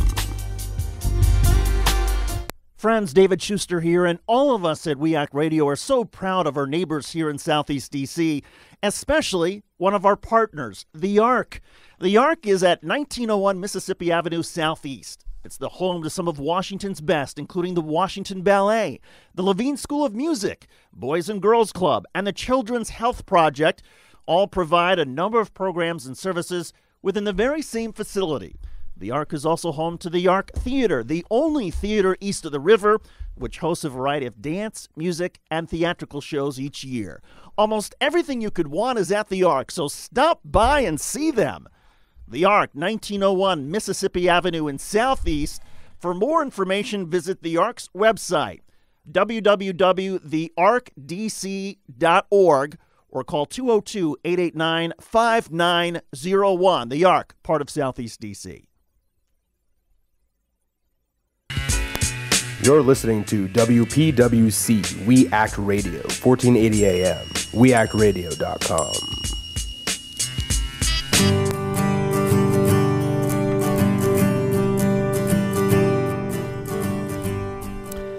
Welcome back to the Inside Scoop. This is Mark Levine. In all the drama, in all the interest, in all the media speculation about the Boston Marathon bombings, which I call, I guess, the Boston Massacre. It's a bit of a play on words, but reminding us that, of course, Boston has a history of politically inspired violence. The Boston Massacre, of course, occurred in 1770 when British soldiers fired on American civilians who were taunting them, and 5 were killed and 6 wounded. So it wasn't really a massacre the way we think of it. But, well, 5 dead. Here there were 4 dead. The Boston Marathon Massacre. And anyway, in focusing on all of it and all the media drama, and I got to say, there's one highlight for me in the coverage. When Ruslan Sarny, I guess they changed his name from Tsarnaev, the uncle of these boys, came out and talked to the press, I was nervous. I was nervous for him. I didn't know what he was going to say. I thought that he might react like the boy's father and say, well, I'm sure they're innocent, and the aunt said this too. I'm sure the FBI is out to get them, and and please just leave me alone. And instead, he came out and perfectly said everything that I wanted to hear, I guess. First thing he did is he comes out and expresses condolences for the victims. Now, how many family members of someone accused of a crime have the class, have the decency to first mention the victims of a crime? That's pretty classy in my book. Then he goes on to really attack them strongly. After all, they are killers. Now, there's a question of innocent until proven guilty. Ruslan believed what he'd seen. And I don't mind the fact that the kid's aunt and said, show me the evidence. That's fine. That's fair. But Ruslan Sarny showed that he was proud to be an American, that he was ashamed of what his nephews had done, and that it was important not to tar all Muslims or all Chechens for their acts. He said, and we're going to hear the whole thing. So let's get we'll get that here. But basically, he said that... Breaking news, everybody. A press conference with a man believed to be, or the uncle, rather, of the two suspected terrorists in the Boston Marathon bombing. Let's go there right now. Those who've been murdered, those who've been injured, this boy, this Chinese girl, this young 29 years old girl, I don't remember Casey. I just been following this. I've been following it from day one, but never ever would imagine that somehow children of my brother would be associated with that. So it is atrocity. We're devastated. We're shocked. Yet again, I don't know. This family does not know how to share that grief with the real victims. That's pretty much. When was the last time you saw them? I don't know. We've not been in touch with that family for a number of years. Pardon me? Did they live here? No, they never lived here. They never lived here. When's the last time you saw them? Last time I saw them was 2006. That was, December 2005. Did you ever know them to have any ill will towards the United States? No. I never knew it. Even if I had a guess or something, I would just submit them myself. What do you think provoked this? Being losers, hatred to those who were able to settle themselves. These are the only reasons I can imagine of. Anything else to do with religion, with Islam, it's a fraud, it's a fake. Did they have any military training at all? No, as much, again, I've seen them when they were kids. And any experience with guns or? I don't know. Sir, we've seen them only in 2005. We're Muslims, we're Chechens, we're ethnic Chechens. Do you have any kids who are close to them? Do you think that they got radicalized in any of the mosques in that area? If that happened, most likely, somebody radicalized them. Right. But it's not my brother, who just moved back to Russia, who spent his life bringing bread to their table, fixing cars. He didn't have time or chance or anything option. He's been working. That's it. Can you move closer to the mics? Hold on. No. I've not been. Can you move up? Take a step forward. I've not been in touch with my brother. No, I don't know anything about that. Again. You have children who are close to them? No, my family. It has nothing to do with that family. What do you think of that? Why is Pardon me? Are you ashamed by what has unfolded? Of course, we're ashamed. Yes, we're ashamed. They're children of my brother, who had little influence of them, honestly, as much as I know, who had little influence of them. Is there any reason why you haven't had any contact with them? You haven't fallen out or anything? It's a personal. I didn't like it, so I just wanted my family be away from them. When did they come here? Again, I say what I think what's behind it, being losers, not being able to settle themselves, and thereby just hating everyone who did. How long sir, when you saw the United States, sir? I've been in the United States since. They came early 2000, since 2003. Why are they in Cambridge? Why did they live in They came to when they moved to the States, and they came to Cambridge area. Tell me how you feel about the United States. They immigrated, and they received asylum. Were they going to school? Were they working there? Yes, they lived there. Did they go to college? Well, I hope they were. I don't know. Yeah. So when they grew up, as I said, me, myself, and this family had nothing to do with them for a long time. How do you feel about America? At least last time I spoke with my, it's about 2009. How do you Yes. feel about America? What do you think of the United States? I say, I teach my children, and that's what I feel myself. This is the ideal micro world, an entire world. I respect this country. I love this country. This country which gives chance to everybody else to be treated as a human being and to just be human being, to feel yourself human being. That's what I feel about this country. So Russell, can you give us your proper name and the spelling of your proper name? My name, Ruslan, R-U-S-L-A-N. And your last last name, name? Tsarni, T-S-A-R-N-I. Were they involved in any sort of training? I don't know. I don't know. I don't know. I've seen them as a kid. And if I even slightly be aware that they were involved in it, I'll be the first one to bring them into responsibility. Were they ever as caught an up in the uncle. fighting in Chechnya? Were they ever caught up in the fighting in Chechnya? No, they've never been in Chechnya. It has nothing to do with Chechnya. Have they ever traveled? Chechens are different. Chechens are peaceful people. That they were born over in Chechnya? No, they were not born in Where were they born?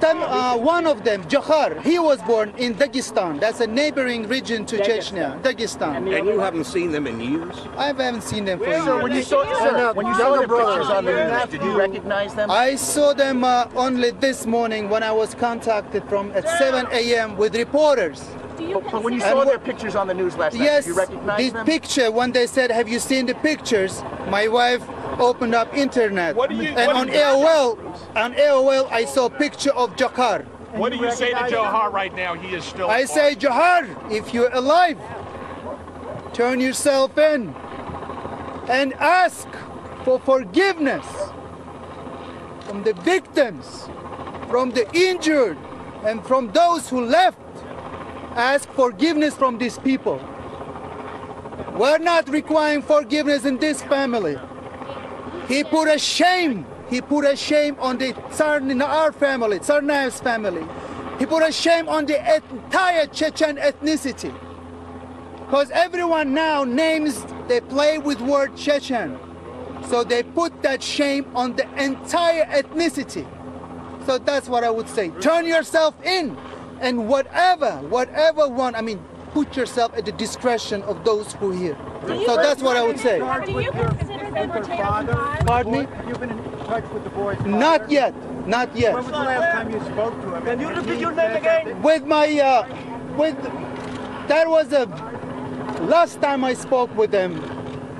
That was about 3 months ago, maybe. Did he express concerns about his... No. We agreed, no. Where are they from? Where were they born and where did they come here from? They came here from Kyrgyzstan. Where were they born? Where were they born? In Kyrgyzstan. Pardon me? Listen, no, I don't say losers. I'm saying those who are able to make this atrocity are only losers. That's what I say. There is no idea that they may follow. What have you been saying to the Well, thank you. What do you do for a living, sir? What do you do for a living? How long have you been in I work. I have legal barrier. Thank you very much. One more thing. From now on, I dearly ask you to respect our property. Again, with the families of, those who...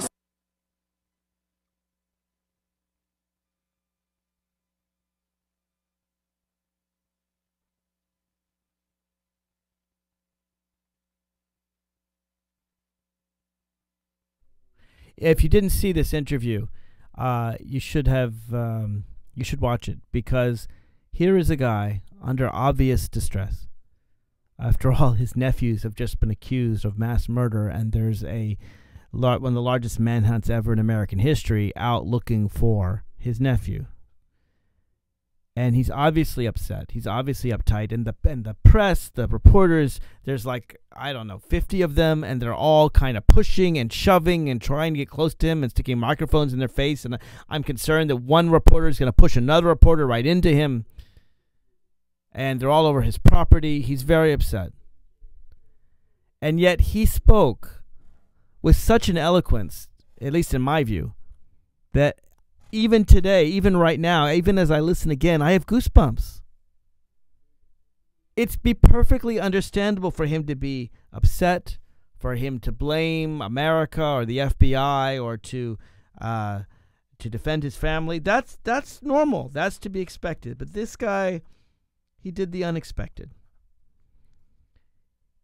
He said, when asked about America, again, this isn't a planned speech, right? This isn't some written thing that he's thinking and spending time on. This is just from the heart. He said, quote, "I teach my children, and I believe this myself. This is the ideal micro world in the entire world. I respect this country. I love this country which gives chance to everybody else to be treated as a human being and to be human being, to feel yourself human being." That is the best description of the best way to view America that I've heard in a long time. May we all live up to that description. He was clear on which side of justice he was on. He called the bombings an atrocity. He said whoever committed them were losers. He said if he had any guess that his nephews were involved, he would submit them himself. He'd be the first to turn them in to authorities. How many family members could say that? And he made it clear that anything else other than the two individuals or whoever did this atrocity, anything else is a fraud. Anything to do with Islam, he said, was a fraud. Anything to do with the Chechen people, it's a fraud. We are ethnic Chechens, he said, and yet these nephews of him, they're not just a shame on his family, there's a shame on the entire Chechen ethnicity, he said. Because he understands that people often jump to conclusions. They see two awful people and they immediately blame everyone of a certain ethnicity. He said Chechens are peaceful people and that his brother had little influence over his children. Spoke well of his brother, said he spent his life bringing bread to his family, fixing cars.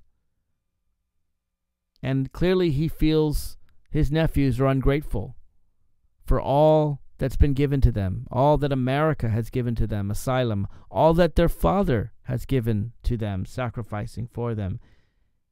And for this uncle to look outside himself, outside the sorrow of his own family, to look out for the entire Chechen people, to look out for the vision of America, I find it really inspiring. He said, "Jokar, if you are alive, turn yourself in and ask for forgiveness from the victims, from the injured, and from those who left." Ask for forgiveness. It's clear that someone or something radicalized these two young men. And the heart of the question that we're all going to have to determine, that the FBI is going to have to discover, that we all should understand as Americans, for our own safety and, frankly, for the ideals with which we live. What happened to radicalize these two young men? What did they view? What changed their minds? What changed them from the attitude of America that their uncle clearly has to being willing to kill innocent Americans at the Boston Marathon? What did it? What can we learn from this experience to prevent other tragedies from occurring? When we come back, I want to talk about the difference between America and countries around the world where a lot of Muslims feel very mistreated. And there's a lot more terrorist attacks, I think you'll find, in Europe and elsewhere. What makes us different? Why have there been so few terrorist attacks in America? What can we learn from the process that radicalized these two young men to prevent these things from occurring again? If you want to call in, I want to hear from you. I'd like to hear your views on this at 202-889-9797, 202-889-9797. You can also call toll-free at 888-488-MARK, 888-488-6275. We'll be right back with more of the Inside Scoop right after this.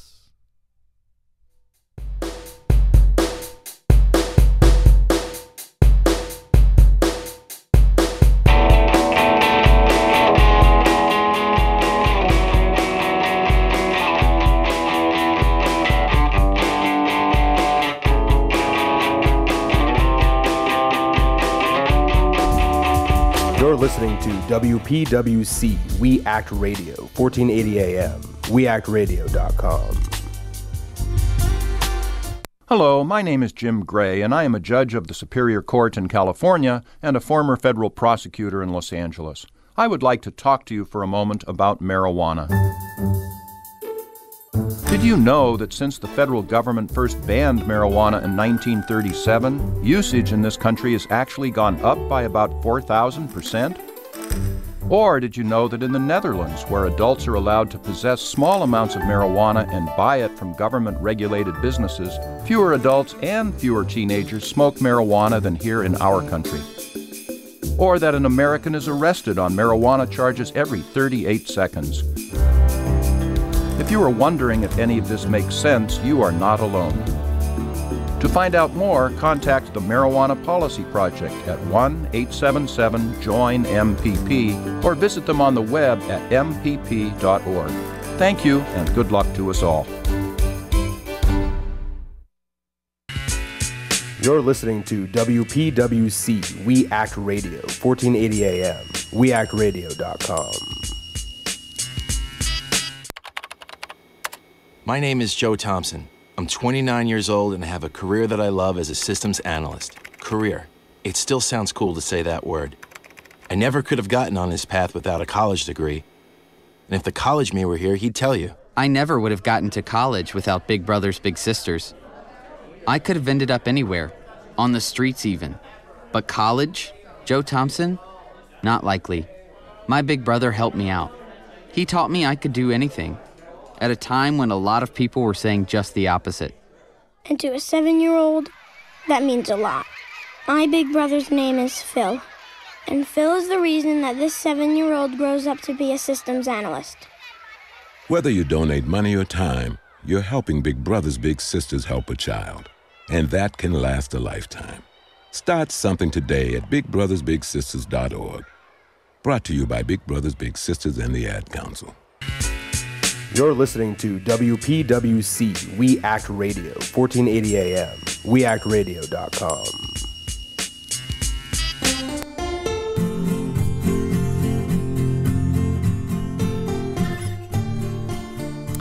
Welcome back to the Inside Scoop. This is Mark Levine talking about, what happened in Boston and elsewhere. I think the volume's a little low. Let's boost the volume. No? All right, we're good. Okay. So one of the questions we have is why it is that these young Americans, and they were Americans. It's not the volume. It's my headphones. All right, sorry about that. There we go. Why it is that these young, basically American kids who grew up here and have been here since they were 10 or 12 years old. Why it is that they became so radical, what it is that caused them to commit this act.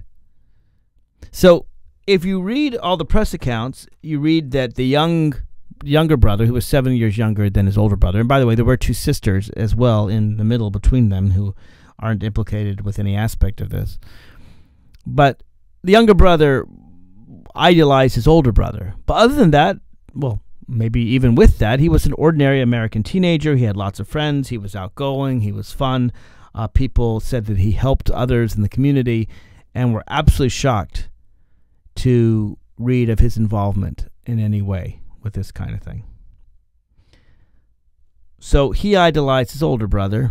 That's his reason. And we'll find out more, presumably, when they interrogate him after he heals from his bullet wounds in the hospital. But what happened to his older brother? I sent out on Twitter some clues as to where these young men came from. Go to my Twitter site, Mark Levine Talk, and you'll see that I sent them out early in the morning Friday morning, when we were just finding out who the suspects were. I went and I found like a Russian Facebook site where Johar had put his stuff up, and he really they're relatively normal things. There's one of his brother, now the deceased Tamberlin, who is mocking something, and I think he's speaking in a Russian language. I don't speak Russian, so I couldn't understand what he was saying. But if you look at Tamerlan stuff, you find darker stuff. You find mentions of the Chechen resistance. In fact, in his Amazon page, you can actually look it up. I have a link to it from my Twitter feed at Mark Levine Talk. You can read the books that he wanted to read. Some were on the mafia, some were on Chechnya, and some were on how to forge IDs. Okay. So what happened? These were ordinary youngsters. We do know that the older brother, Tamerlan, a few years back, went to Russia for 6 months, where he spent time in Dagestan. Now, the war in Chechnya, if you don't know about it, is one of the most brutal wars in the last 10 years, certainly. Chechnya is a province of Russia, but like most of the areas around Russia, it's not Russian. The Chechens are distinct ethnic people. They are not Russian. They may speak Russian. But Russia is a very large country, right? It's the largest country on earth. And the Russian people invaded a lot of other peoples in Siberia, in the Caucasus. And one of the peoples that the Russian Empire invaded were the Chechens, who are fiercely independent. If you look at Chechnya on the map, it's all in the mountains. So this is a people that have been basically left alone for a long time. Anyway, so Tamerlan went to Russia. He went to Chechnya. He went to Dagestan, which is a bordering province, which is also a Muslim province with a different ethnic people that had been conquered by Russia. And the war in Chechnya is largely tamped down, mostly because of the brutality of the Russian military. They brutally put down the uprising. Chechens wanted their independence. They are a distinct people. They wanted a free country. And I am a firm belief that, to the extent possible, every people that doesn't threaten another people and wants to live in their own land with their own ethnicity and their own language and their own culture should be allowed to do that. And so I have some sympathy for the Chechen cause. That being said, the Chechens were put down so brutally. I understand why there was resistance. I get it. But then Chechen terrorist groups, and I'm willing to call them terrorists because they killed innocent civilians, went too far. They went into Moscow. They took over a school that when they were, I guess, attacked, led to the massacre of hundreds of innocent children and adults. Just brutal, just awful. And there's corruption, and there's almost no winners here. It's just brutal. It's just horrible. And so basically it was put down in 2009. There's not much of a war in Chechnya anymore because they've got a brutal warlord in control put there by Putin. And now the conflict that occurs is mostly in a place like Dagestan, which is next door, which is where Tamerlan went, which is where he learned, I guess, to be a radical. But there's parts of the stories that don't add up. Sure, Dagestan is filled with terrorist attacks and brutal killings of innocents and brutal overreaching by the government there and all of that. That certainly must have created quite an impression on young Tamerlan, and that he imparted to his younger brother, Dzhokhar. But if anyone were to complain, and they should complain about the brutality there, well, you'd complain to the Russians, or to the Dagestani or Chechen officials, or to the terrorist groups there, or the locals there. America, we cause a lot of problems around the globe, but we have no real dog in this fight. We didn't support Russians' intervention. We didn't support the Chechens either. I mean, we hardly could send American troops in to help a renegade Russian province. After all, Russia is the second most powerful country on earth. We don't want a war with Russia.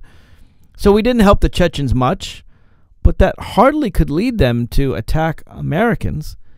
Listen, I'd understand more if an Iraqi American went after Americans, or an Afghani, or frankly, we installed the Shah of Iran in the 1950s. There are countries, Latin American countries, we've installed dictators there. There are countries that legitimately have a reason to be upset with the United States of America. But one of those countries is not Chechnya or Dagestan. So I think we have to look further. And I think the FBI is going to get a lot of clues from Johar when he heals in his hospital bed. Ironically, it's interesting. The hospital he's in, Beth Israel Hospital, of course, is a Jewish hospital. And, of course, the radical Muslim element that commits a lot of these terrorist attacks tends to seek out and try to kill Jews. So I wouldn't be surprised if Dzhokhar actually, no longer underneath the spell of his older brother, in time, in jail, with some reflection, comes to some recognition of the horror that he inflicted. Much, by the way, like the young Malvo, remember the sniper bombings in Washington, D.C.?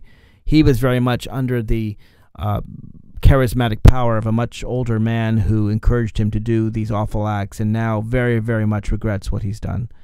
I think Dzhokhar will probably, hopefully, come to the same conclusion. That doesn't mean we shouldn't lock him up. We should. But at the same time, it's just interesting to me. He's in Beth Israel Hospital and hopefully getting good care by doctors who are treating him despite the fact that he's a killer. In any event, the complaint of Chechens and Dagestanis is not with the United States. It's not with Jews. It's not with Israel. His complaint is with Russia. So why? Why did they take this action? I would argue that it's because of the ubiquitous nature of the internet and of Al-Qaeda propaganda. There is a large presence on the internet of radical Islamic terrorist groups. And be very, very clear, I am not talking about the vast majority of Muslim people, but I am saying that there is a group of radical Islamic extremists who are propagating their poison and putting it all over the web. And, you know, some of it talks about Islamic caliphate all over the earth. Some of it talks about the things the United States has done, some of which are true, some of which are false, but all of which is trained to train impressionable young people to kill. Al-Qaeda has largely been decimated by President Obama, thank God, and really doesn't have that much power, particularly in the United States. So their power is not direct. I don't know how much training Tamerlan got. He may have gotten some by Al-Qaeda, but a lot of the training is ideological, like the Pakistani American who tried to light a bomb in New York in Times Square in New York City and failed to do so. He wasn't trained by Al-Qaeda. He was inspired by their rhetoric. What can we do to take disaffected youth and not get them inspired by this awful rhetoric? And by the way, this doesn't just apply to Muslim Americans. Look at the crazy man who just sent ricin to the President of the United States, who may have been inspired, and we still don't know all this, but we're going to find out, by Aryan nations, by white supremacist groups. The point is, you can have disaffected people who have hard lives all the time. The Columbine kids were disaffected because they were apparently insulted by some fellow kids in their class, right? So it's not always something political. It's not always something religious. There are always going to be disaffected people around. The question is, what can we do as Americans to protect ourselves from this hateful ideology? And I would argue we need to do a lot of what Ruslan Sarni showed us, good old Uncle Ruslan, to love our country, to be sure, but to also recognize that people of all backgrounds are welcome here. People of all religions are welcome here. People of different sexual orientations, people of whether you're a nerd or a jock or at school, whether you're transgender, whether you're fat or thin or tall or short or disabled, or just, it's all about welcoming everyone. As long as everyone is welcome in America and recognized for the individuality that we all have and celebrated for that individuality, that I think prevents the kind of disaffection that can lead to murder. To be sure, I would also have background checks on guns, and I'm very sorry that that didn't pass, and we'll talk about that in a little bit. So it's not just about changing the minds, it's also about changing the access I mean, these brothers got explosives, some homemade to be sure, but they also had some very powerful guns. But I also wanted to help change the culture. And I think Uncle Ruslan Sarni gave me a key into how to do that. I'm very, very proud that he is an American citizen, and I'm proud to know that people like that are around. The do-gooders outnumber the evildoers in America. They still do, and I'm still proud they do. 202-889-9797. Michael is back, and we have a lot more time to talk, Michael. Welcome back to the Inside Scoop. Are you there, Michael? Go ahead. Can you hear me? Yeah, I hear you now. Go ahead. Oh, good. I'm glad you took my call back, because as you recall, in the what was it, about an hour or two ago, I was discussing the fact of the way the right-wing media and pundits been covering this, and I'm going to use the word, they've been very malicious in doing so. The thing is that it's a double injustice what occurred in Boston. Of course, the actual bombings and how many people were killed and hurt, maimed, whatever you want to call it, that's an injustice in itself, and regardless of the person's identity or the racial or gender makeup. The second injustice is what you have pointed out, and some of your early guests pointed out, that, and I'm trying to keep myself composed because this is an issue that hurts me deeply. And you see my picture, you know, just for the record to everyone that's listening, I am African American. And your guest hit the nail on the head, that the habit of these right-wingers, the pundits on the airwaves and on the internet, were first to jump the gun, besides calling it a terrorist attack where it wasn't officially ruled as terrorism yet. They're saying that the suspect is Muslim, or it was a dark-skinned person that may be Muslim. Now, how do you think that makes people like me feel? I'm not even a Muslim. I'm not even a radical Muslim. I am Catholic. I am Christian, and I am an American, born and raised here in this nation. And I got to tell you, the suspects weren't dark-skinned. I mean, I don't know how you define dark-skinned. They're about my coloring, which is, I guess, browner than very white, but definitely not as dark as you, Michael. Actually, we're Mediterranean. Ironically, they were Caucasian, because Chechens and Dagestan are in the Caucasus, which is that little peninsula that apparently defines white people for some reason that I don't know or understand. So if anything, they were Caucasian.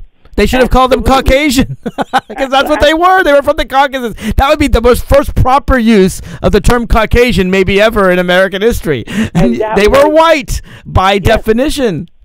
Yes, and that was the official description, the official statement coming from the FBI. And did the FBI say dark-skinned? Because I don't remember. I want to be very clear. I don't want to tar them. They said Caucasian. Okay. I'm just saying they said Caucasian. Okay, they didn't say dark-skinned. Okay, good. I'm glad.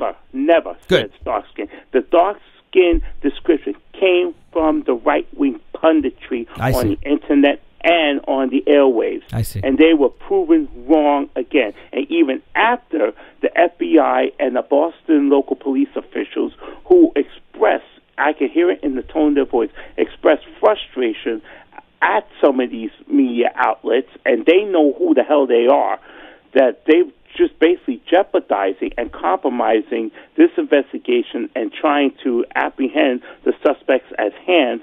You know, they're making their jobs more difficult to try to restore law and order and bring everyone to safety. Actually, one of the things the FBI said is the reasons they put out the suspects that they did is that on the internet, a number of people were tarring the wrong people. In fact, there was even a photo. I think it was New York Newsday magazine. You live in New York, maybe you know better than I do, Michael. But where they put two pictures of two people who were not suspects on the front page because I guess they carried a bag or something. And one of the reasons the FBI put out the pictures of these two young men was because these were actual suspects, and so that people stopped tarring innocent people. Actually, it wasn't. I don't think it was New York Newsday. I think it was New York Post. Oh, maybe it was. And Post find out is for you. Identical. And Post, I'm telling everyone right now, Post and Fox News are one and the same. operated by the same media conglomerate, Rupert Murdoch. One form, of course, Fox News is on radio and television, and New York Post is on the newspaper. But going back to how much this hurts me and hurts many other people of color that were born and raised here in New York, not in New York State, but here in the United States. We love our country as much as anyone else does. We are advocates for equal rights, truth, and justice. And it just makes me so doggone fearful, Mark, that when you have these pundits coming up with these false accusations, that makes someone like me a marked man. And just because I might fit the description, we have that problem already here with the NYPD, with the current stop and frisk federal trial going on. These people got to understand they are hurting other people, and just when you turn around and falsely accuse somebody just because of your doggone prejudices and make a person of color a suspect, you are allowing the actual perpetrators to get away, and it almost happened here. I'll tell you this, Michael, you're absolutely right. I just double-checked to be sure that you're right. It was the New York Post. It was under the headline Bagmen, and they took a picture of two high school runners from the Boston area. These are, kids who participated in the marathon and did nothing wrong, and the New York Post had the audacity, really extreme, to put two innocent people who they had no reason to think had done anything wrong except carry backpacks, and put them on the front page. That is incredibly, I don't know how to say, incredibly wrong. It's I don't have words to describe how wrong it is. It's brutal. It's awful to take two innocent people. I mean, one of the reasons the FBI said they had to put out their suspects, which, by the way, caused danger because the two suspects then felt they had to flee. They shot this MIT officer and killed him. They shot another officer who was seriously wounded. It's because their pictures were up, and their pictures were up because the FBI didn't want more innocent people tarred like these two young high school students who were tarred by the New York Post. I hope the New York Post not only issues a tremendous apology to these two young men, but also gives them compensation for slander, because that's an awful thing to do. Mark, let me tell you something. The New York Post, like Fox News, have done this time and time again, even going as far back as the Timothy McVeigh case, which they pulled the same crap, saying that the person is dark-skinned, a person of color, maybe Muslim, and et cetera. And lo and behold, what happens? Timothy McVeigh, born and raised here in the United States, a far right-wing extremist who was misusing Scripture and Christian and Jesus in the wrong way. And yet, to this very day, these same right-wingers that keep pulling the same game still refuse to acknowledge that what Timothy McVeigh did was an act of terrorism. It is absolutely disgusting. It is an absolute disgrace.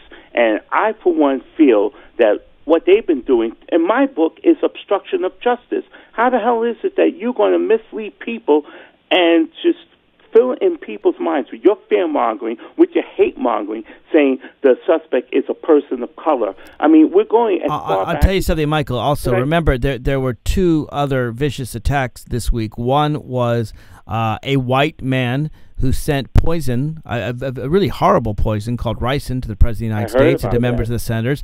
A white guy, that's an act of terror. Anytime you send poison to the president, I don't know why the media hasn't focused on that. And the other example, I don't know whether, I guess I wouldn't call it terror, but I would definitely call it mass murder, when this fertilizer plant, unregulated by a corporation who didn't want to spend the money to have sprinklers or fire extinguishers on the premises, blew up, had a factory that blew up and caused death not just to the workers inside, but to the first responders who carried afterwards. I mean, at least 15 are dead, probably more. That's 4 times the number that were killed in Boston and got very, very little. And you know what? Those were white people too, Michael. So, there's this cannot be and can never be a racial thing. Individuals do harm. Individuals should be punished for the harm that they do.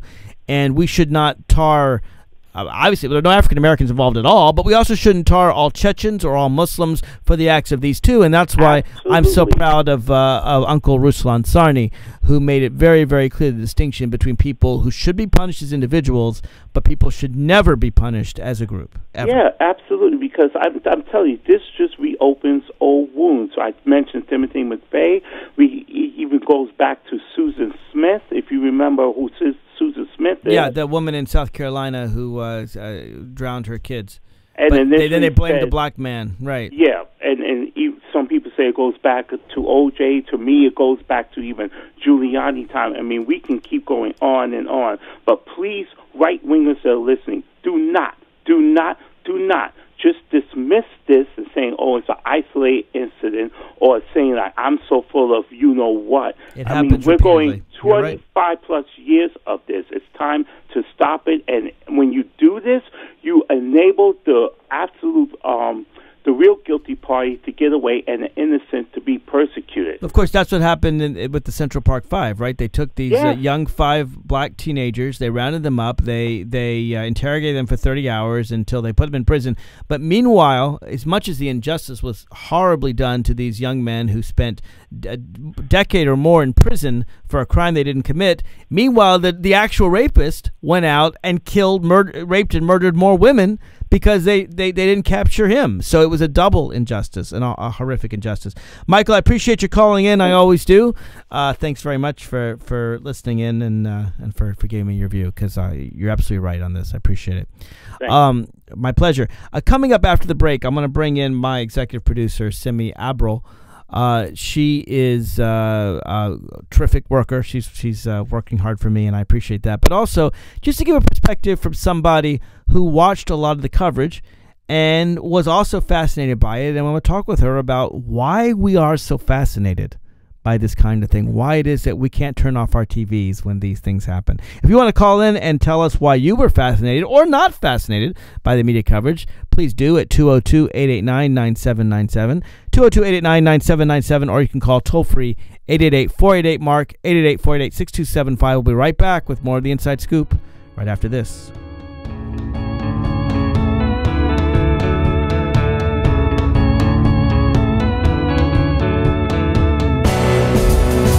You're listening to WPWC, We Act Radio, 1480 AM, weactradio.com. Take Action News with David Schuster, Saturdays from 12 to 3 on We Act Radio, 1480 AM, and weactradio.com. Well, for me, it's always been, you report the facts. You report like hell, let the chips fall where they may. And the truth ultimately is what's going to sort of help our society and help all of us. I don't think progressives want a thumb on the scale on the facts. They just want the facts out there. You let the facts out, and progressives will tell you, we're going to win 70% of the time.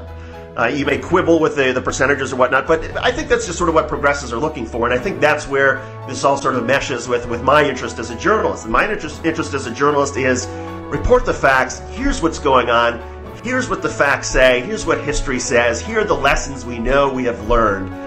And let people draw their own conclusions. And I think what's so unfortunate right now in the world of broadcast media is I do think that a lot of conservative radio, certainly conservative television, they're not interested in facts. And that's ultimately where I think conservative media is going to have its downfalls, that Americans are hungry.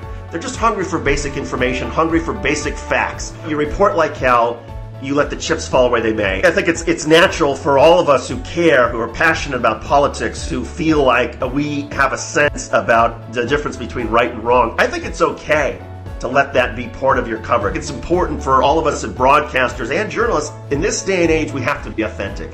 You can't be the person who's up in the ivory tower that comes down and tells people, now you must eat your peas. No, it's all about, we all have personalities, and I think it's being aware sometimes of our own bias, but also being open to the idea that sometimes we're wrong, but we have a dialogue, and we have a passionate dialogue, and we care about this country, we care about this community, and I think that sort of passion is what carries us through. Hear more from David Schuster, Saturdays from 12 to 3 on Take Action News, on We Act Radio, 1480 AM, and weactradio.com. Hello, this is Julia Louis-Dreyfus, and I want to tell you about my new favorite discovery, Yosemite National Park. I recently went there with my husband and children, and we walked the trails to see the breathtaking waterfalls, admired the grand meadows, and giant sequoias. But the future of our national parks is uncertain. Many challenges face our parks today, from polluted air and water to development threats outside their borders and inadequate funding to protect our national heritage. That's why the National Parks Conservation Association recently completed a decade-long assessment of the challenges facing our national parks, along with proposed actions that will ensure our children and grandchildren will be able to enjoy the parks as we have. Our national parks have inspired Americans for nearly 100 years. As we approach the centennial of the National Park Service in 2016, please join us in helping to protect our national park legacy. Find out how at www.mpca.org. You're listening to WPWC We Act Radio, 1480 AM, weactradio.com.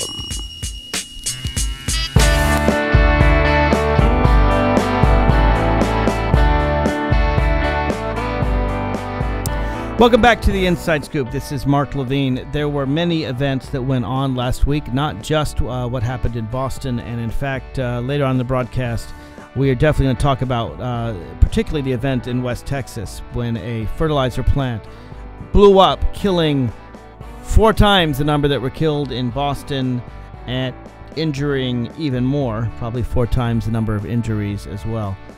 So we're going to get to that in just a second. Before we get there, though, I want to talk about the media buzz over this because it left me fascinated, and I'm trying to explore why I was so fascinated, why you may have been so fascinated. I got to tell you, family, friends, Facebook, everybody seemed to be watching to find out what was going to happen on this Boston manhunt. And watching along with everyone else was my producer, Semi Abril, who works very hard with me on the boards right now. Maybe you can see her on the screen if you're watching on video at the website, marklevinetalk.com or weactradio.com. Semi, you were engrossed by all this, huh? You couldn't put the remote down? I had the live stream going on CNN on my laptop all day. And what was it that was so fascinating? You know, I'm not really sure. I think I've been watching a lot of Law and Order lately. And just the idea that this man, this young boy actually was loose on the streets of Boston, and people were locked in their homes. People weren't able to go to the grocery store. People weren't able to go to their relative's house to see if everybody was okay. It just bothered me, and I imagined, you know, something like this happening in D.C. and how crazy it would be if I was locked in my apartment because a lunatic was on the loose. You know, I don't know if you lived here. Or you probably didn't. It was about, it was a while ago now, 7 or 8 years when the Washington snipers were around. Were you here then? I was actually in Richmond, Virginia, where they were said to be driving around with the machine gun pointing out of the trunk. Yeah, no, I lived here during that time, and that was a weird time to be here. I remember because they had shot some people at gas stations, and that they would warn us, and they'd say, don't walk in a straight line, because if you walk in a straight line, they can get a bead on you with their gun sensors. And so I remember going to get gas and walking in a zigzag to the gas pump, and then rushing in, putting the gas pump in the car, running back into the car. Yeah, I mean, it's you know, when you hear these things come around, of course, that case, they were killing people at random places throughout the whole metropolitan Washington, D.C. area, in the district, in Virginia and Maryland, and it was a scary time. This, I don't know. I mean, obviously, we weren't in Boston, but still, just as Americans, I don't know, as people who like to watch movies or get a good conclusion to a story, it was fascinating. You know, where was he? Where could he be? How did he get out? He ran over his brother, for God's sake, and apparently that's what killed his brother.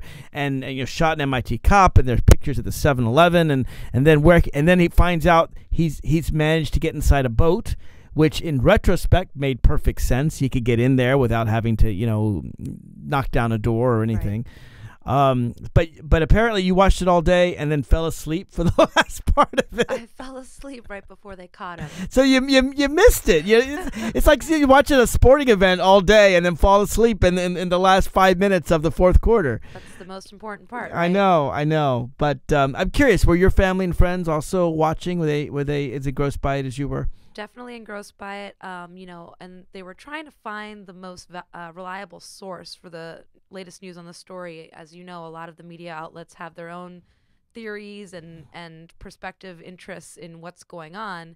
And like Michael said, you know, until we actually had an ID on the actual young boy, actual suspects, you know, everybody was coming to their own conclusions. And what was also a very scary part about it was that the MIT campus was directly affected. Yeah. Kids couldn't go to their classes. You know, everything's being delayed. That young cop was shot. Yeah. It was just Sean horrible. Collier. It really is awful. I mean, he's just he's a campus cop, and he apparently always wanted to be in the Somerville police force, and he's called for a disturbance, and they just go up and shoot a gun to his head. I mean, he had no reason to expect that at all. Yeah. So it was an interesting thing, and I myself broke some news on it as soon as I found out the names.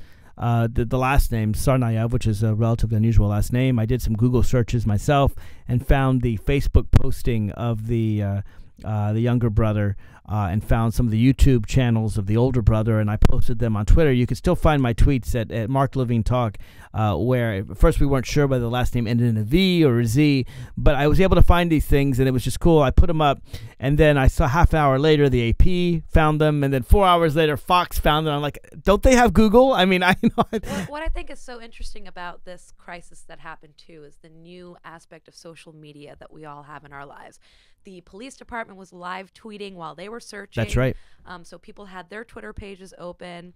Like I said, the many news sources, you know, were tweeting, trying to get people on the scene, people on the ground at Boston, who, like you said, were running towards the blasts rather than away from them.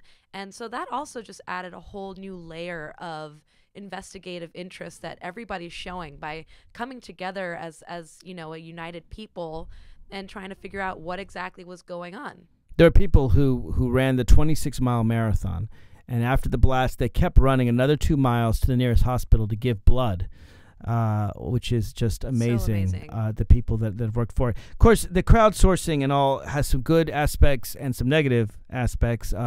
I mean, I, like others, was able to go on the internet and find information about the suspects and tweet it out. It was interesting that they got a scholarship from Cambridge. I found the photo essay with the older brother as a boxer, and I sent some of that out. But other people have tweeted out false information. For example, we were talking with Michael just a few minutes ago about the New York Post, which had the audacity and really cruelty to take just a picture of two young men who happened to be runners in the high school runners in the marathon and happened to have backpacks, and they weren't informed by the FBI they were suspects. They weren't suspects, and yet put these two people on their front page and call them bagmen. I mean, that's horrific. So we have to be careful when using social media. I tried when I sent my tweets to say this is what I found on the internet. Fox reported that an arrest has been made when actually an arrest hadn't been made, or in other words, cite your sources so that people can check your sources. I said a person by the name of Dzhokhar Tsarnaev has put up this page. It turns out to have been him, but again, if it weren't, at least when you're doing your own research and sending it out to a widespread audience, try to make sure that you name your sources and you're as accurate as possible, because a lot of people don't have the same protections, let's say, that the mainstream media has. Yeah, everyone has a social responsibility. If you have a Twitter account, if you have Facebook, I think it's very generous for people to try to help. But again, like you said, they need to be reliable in who they're citing. I thought it was really interesting how much the media was willing to read into the younger brother's Facebook profile. What do you think about that? Well, I mean, he had the profile. I remember he had worldview, Islam, goals, career, and money. And there was actually a gift of explosives on the page, which I later found out. And I'm at fault of this myself, because I tweeted what was on his page, and I later found out that gifts were actually on this Facebook, and it wasn't Facebook. It was like a Russian Facebook similar site, that you actually give a gift to someone. So someone had put explosives on his page that didn't come from him. So I was mistaken about that, and I corrected it. But it's hard to know. I do think there's some evidence, though, that actually may well be used against them in court. For example, the older brother did have YouTube videos showing radical Islamic extremist terrorists, Al Qaeda and similar, talking about glory as bombs were bursting in the background. So I actually think their own social media pages implicate them in their ideology, certainly for the older brother. Right. So, hey, thanks for coming on and sharing this. And if you don't know Simi, you get a chance to take a look at her. And she's very pretty and she's very nice and she's very helpful to me. So thank you, Simi, for all the work that you do. When we come back, I want to talk about Texas because I think that the fertilizer plant bombing was worse than the Boston Marathon bombing, and I want to talk about what happened there and why it's gotten so little attention in the media. If you want to call in, 202-889-9797 or call toll-free 888-488-MARK. We'll be right back right after this.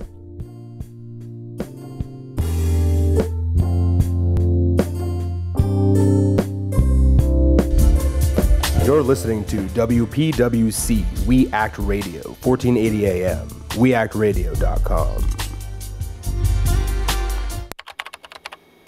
My name is Joe Thompson. I'm 29 years old and I have a career that I love as a systems analyst. Career. It still sounds cool to say that word. I never could have gotten on this path without a college degree.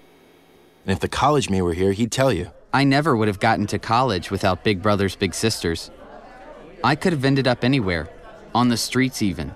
But college? Joe Thompson? Not likely. My big brother helped me out. He taught me I could do anything, at a time when a lot of people were saying just the opposite. And to a 7-year-old, that means a lot. My big brother's name is Phil. And Phil is the reason that this 7-year-old grows up to be a systems analyst. Whether you donate money or time, you're helping big brothers, big sisters help a child. And that can last a lifetime. Start something today at bigbrothersbigsisters.org. Brought to you by Big Brothers Big Sisters and the Ad Council. Friends, David Schuster here, and all of us at We Act Radio are so proud of our neighbors here in Southeast D.C., especially one of our partners, the Ark. The Ark is at 1901 Mississippi Avenue Southeast. It's the home to some of Washington's best, including the Washington Ballet, the Levine School of Music, Boys and Girls Club, and the Children's Health Project. All provide a number of programs and services within the very same facility. The Ark is also home to the Ark Theater, the only theater east of the river, which hosts a variety of dance, music, and theatrical shows each year. Almost everything you could want is at the Ark, so stop by and see them. The Ark, 1901 Mississippi Avenue in Southeast. For more information, visit the Ark's website, www.thearkdc.org, or call 202-889-5901. The Ark, part of Southeast D.C. You're listening to WPWC We Act Radio, 1480 AM, weactradio.com.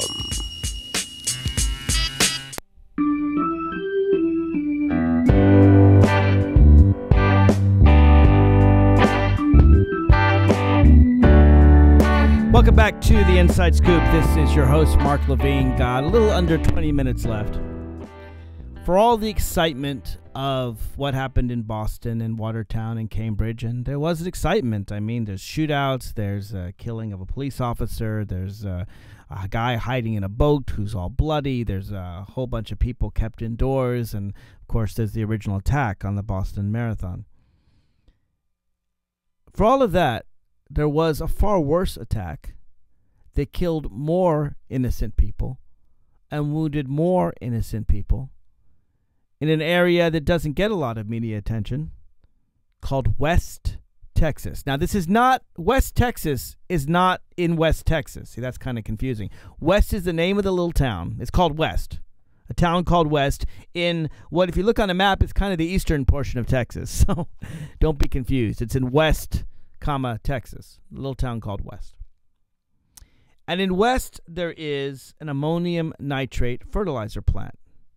Fertilizer is used by farmers throughout central Texas and really throughout the country, but is made from an explosive material. Now, I don't know the science. Maybe one of you callers does, can tell me why it is that fertilizer needs this explosive material. I don't know that, but I do know that this stuff is dangerous. And I know that because ammonium nitrate was used by the Oklahoma City bombers to blow up that building and kill 243 people in what is the second greatest terrorist attack on American soil ever after September 11th. So this ammonium nitrate is really dangerous stuff. And the factory that made it did not have any sprinklers. They didn't have any water systems.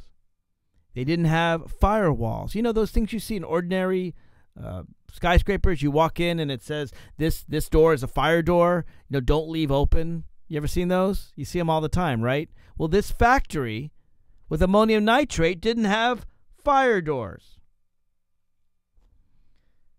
And believe it or not, there are no regulations to determine how close a factory that makes bombs, that makes an explosive fertilizer is to population centers. This particular one was just yards away from a middle school, from apartment house complex. In fact, it damaged 50 homes, killed at least 15, and wounded about 200 people. So this was a mass murder, a mass death, a massacre that was 4 times the size of what happened in Boston.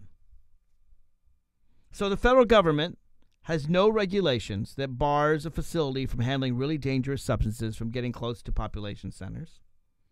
And many states, like Texas, leave it up to local zoning authorities. And in Texas, they don't care. They don't care. In fact, this plant received a special permit because it was located less than half a mile from a school.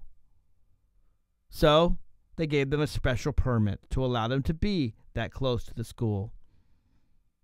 The plant that had explosions so powerful, it registered as a small earthquake.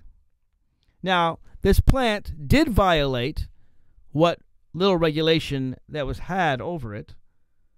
It had been assessed a $10,000 fine by the U.S. Pipeline and Hazardous Materials Safety Administration for improperly labeling storage tanks and for preparing to transfer chemicals without a security plan. It paid a little over $5,000 for that fine. It's going to transport chemicals without a plan, and that's only a $5,000 fine. Chemicals that can blow up and kill 14 people. In fact, the Environmental Protection Agency also cited the plant. This is all from the Washington Post, by the way, from today's Washington Post, page A3. Also cited the plant for not having a risk management plan. So the company submitted a new plan in 2011, a plan that said the company did not believe it was storing or handling any flammable substances. It said that fire and explosion was not a danger. That was not listed. What should you think about that? This is a plant that has 54,000 pounds of explosive material. Now, the Department of Homeland Security requires plants that have 400 pounds of explosive material to register with the DHS, Department of Homeland Security. This plant had not 400 pounds, not 10 times that 4,000 pounds, but more than 100 times that, more than 40,000 pounds, 54,000 pounds of explosive material. Doing the math, roughly, that's 135 times the minimum requirement. And yet, it wasn't registered. The Department of Homeland Security didn't even know this plant existed until it blew up. So, its state form, by the way, said it had 270 tons of material. Do the math. 54,000 pounds. So it's telling the state it has 54,000 pounds of explosive material. Texas doesn't care. And they refuse to notify the federal government. And of course, what happens? There's a massive blast. And schools, an apartment complex, a nursing home, houses in a 4-block area are destroyed. 14 people are dead. 200 injured. And very little news. Very little news because, what's going on in Boston is more exciting. But I also think there's little news because this was a crime of profit. This was not a political crime. This was not a crime of a terrorist nature.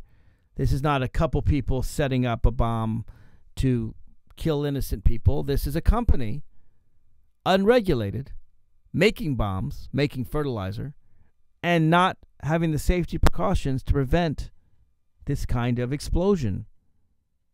The size of an earthquake. Remember, what happened in Boston was bad, but it didn't cause an earthquake. And then the first responders come in. They try to save the lives of the people in these homes. And there's another explosion. There's another fireball. And they're killed too. What is wrong with our country when these things aren't regulated? When the same Republicans and Tea Party conservatives who get so concerned about granting asylum to people who are escaping persecution because, well, 2 young men turned out to be terrorists. But they're not concerned about a plant that is willfully making dangerous material without any sprinkler systems, without registering with the Department of Homeland Security.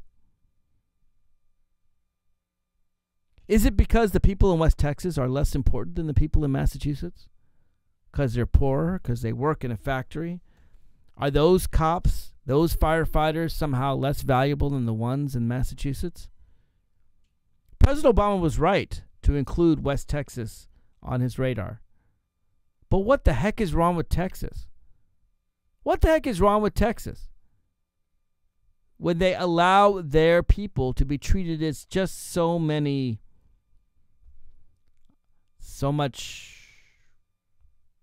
bodies. Just bodies of people.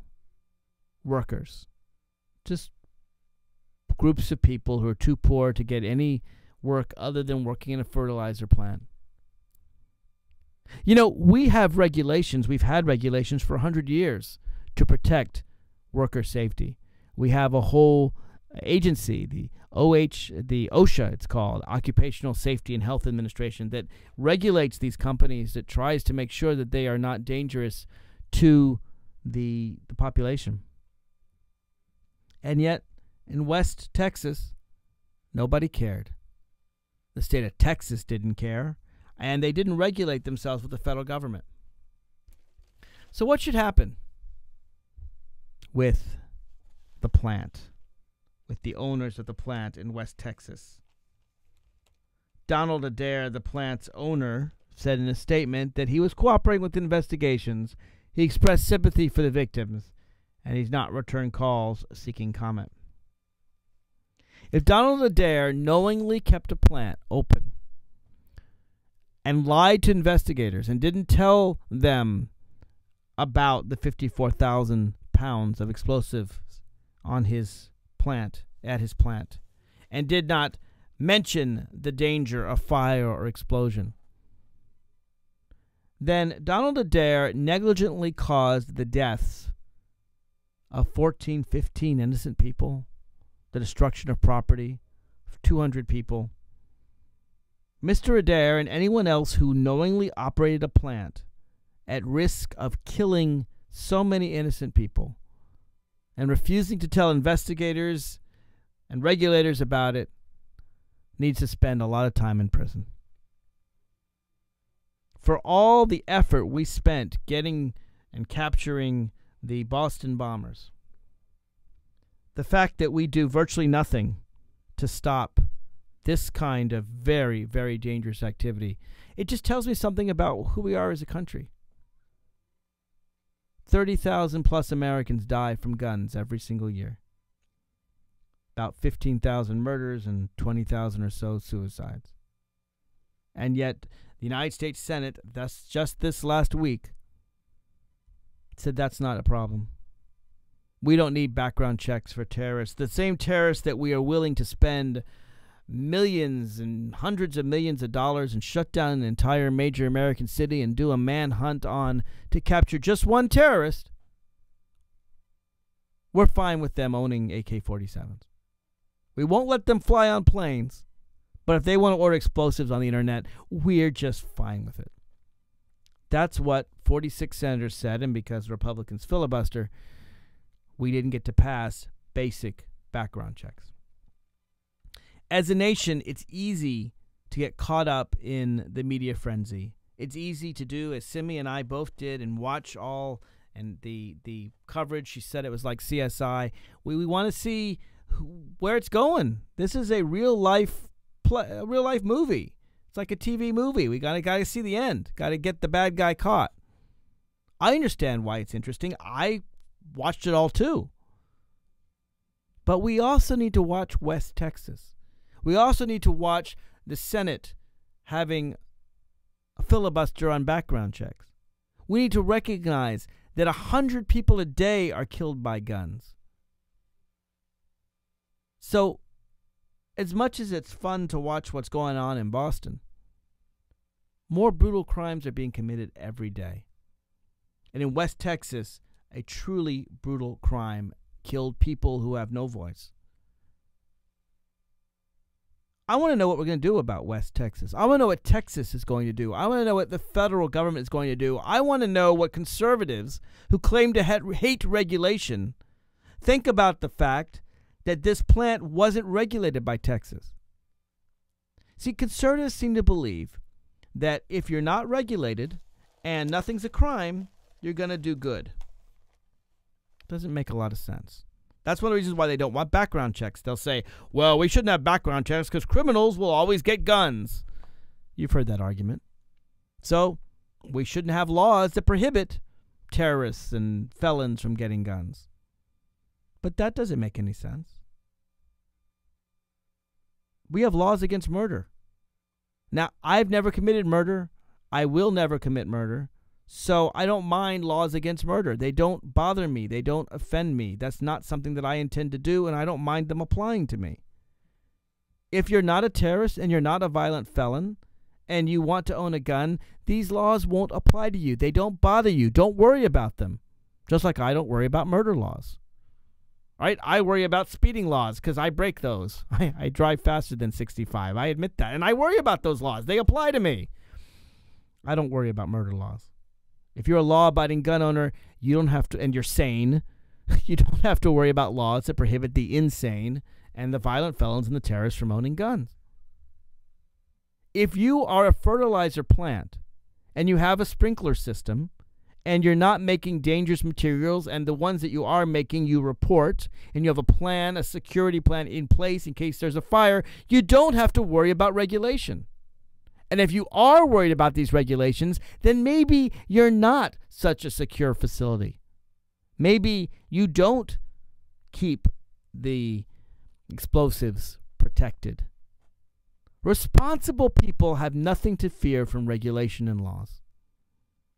And if a regulation or law is wrongfully applied, go after the wrongful application. Right? I don't like when innocent people are accused of murder, but it's not the murder statute that's wrong. It's accusing innocent people of murder that's wrong.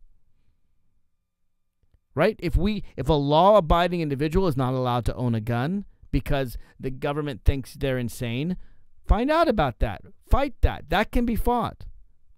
I mean, let's face it. There are people on terrorist watch lists that are on no-fly lists that can't fly in planes. And some of those lists are accurate, and some of them are inaccurate. And if you are inaccurately put on a no-fly list, there are ways for you to get yourself off that list. But that doesn't mean that because people make mistakes that we shouldn't have laws that prohibit violence.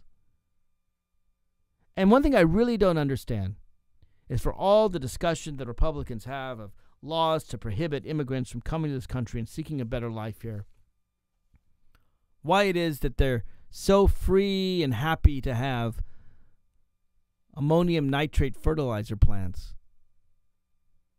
have their facilities unregulated.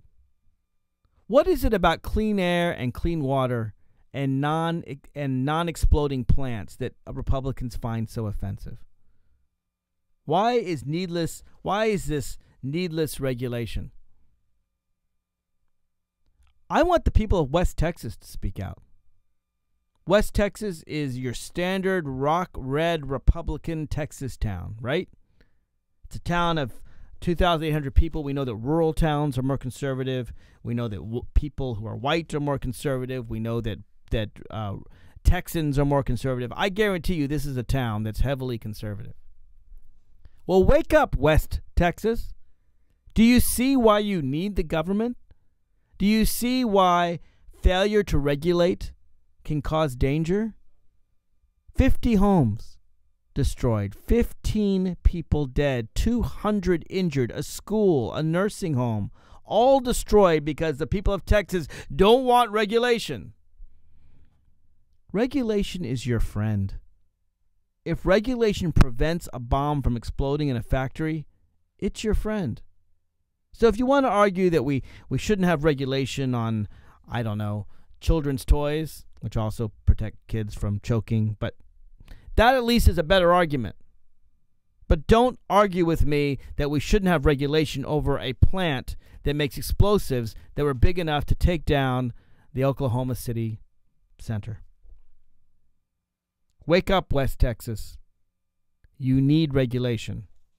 You shouldn't be making this stuff in a way without sprinklers and fire doors and the kinds of ordinary protections that prevent this kind of massive explosion. So I hope you enjoyed the show today. If you want to find out more about the Inside Scoop, go to my website, marklevinetalk.com.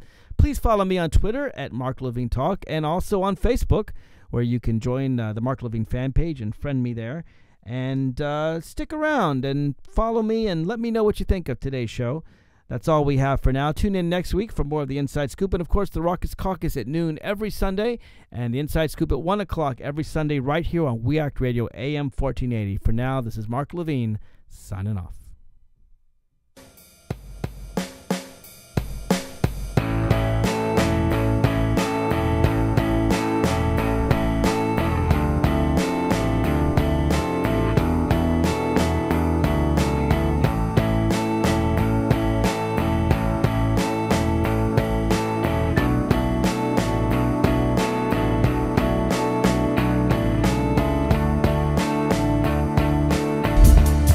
You're listening to WPWC, We Act Radio, 1480 AM, weactradio.com. Does your child have difficulty controlling their anger or a history of academic failure in school? Options Public Charter School offers a therapeutic learning environment with small classroom sizes and on-site counseling services to help students succeed. Options PCS is now enrolling grades 5 through 11 for the upcoming school year. For more information, call Options PCS today at 202-547-1028. Options Public Charter School. Exceptional education for exceptional students.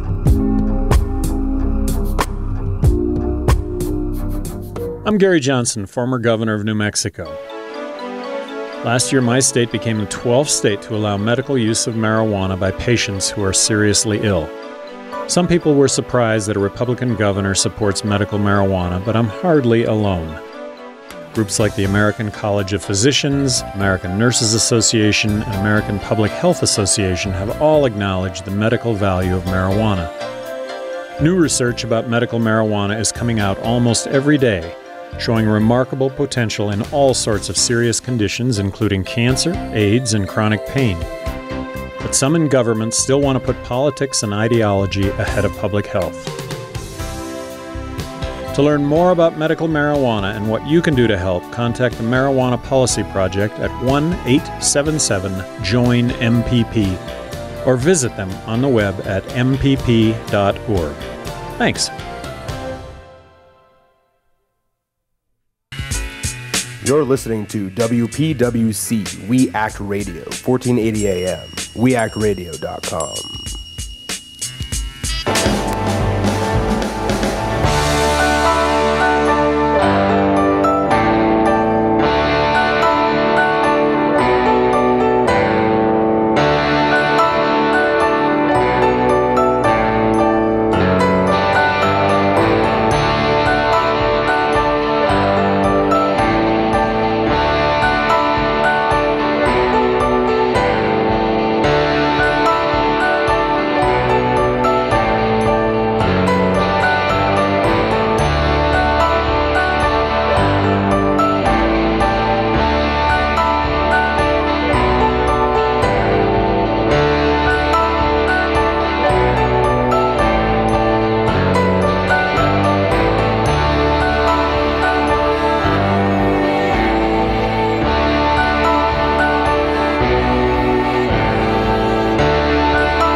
You're listening to We Act Radio, WPWC 1480 AM. Visit us online at weactradio.com.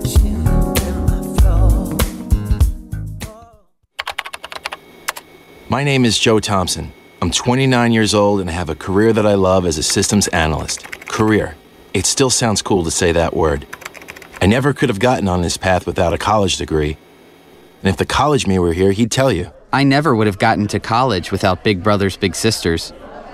I could have ended up anywhere, on the streets even. But college? Joe Thompson? Not likely. My big brother helped me out. He taught me I could do anything, at a time when a lot of people were saying just the opposite. And to a 7-year-old, that means a lot. My big brother's name is Phil. And Phil is the reason that this 7-year-old grows up to be a systems analyst. Whether you donate money or time, you're helping big brothers, big sisters help a child. And that can last a lifetime. Start something today at bigbrothersbigsisters.org. Brought to you by Big Brothers Big Sisters and the Ad Council. Hello, this is Julia Louis-Dreyfus, and I want to tell you about my new favorite discovery, Yosemite National Park. I recently went there with my husband and children, and we walked the trails to see the breathtaking waterfalls, admired the grand meadows, and giant sequoias. But the future of our national parks is uncertain. Many challenges face our parks today, from polluted air and water to development threats outside their borders and inadequate funding to protect our national heritage. That's why the National Parks Conservation Association recently completed a decade-long assessment of the challenges facing our national parks, along with proposed actions that will ensure our children and grandchildren will be able to enjoy the parks as we have. Our national parks have inspired Americans for nearly 100 years. As we approach the centennial of the National Park Service in 2016, please join us in helping to protect our national park legacy. Find out how at www.npca.org.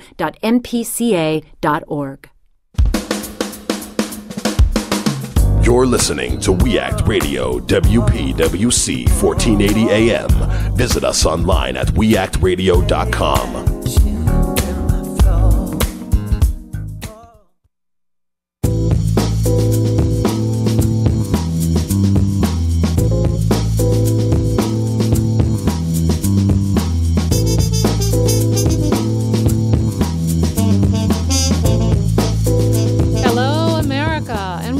Pivot Point, a show bringing you diverse views on the news. I'm your host, Maya Rockymore. Well, it's a wonderful day here in Washington, D.C. We here at We Act Radio in Southeast Washington, D.C. are actually planting a community garden as I speak. And everybody who's listened to this show knows how important I place on the issue of health and health care.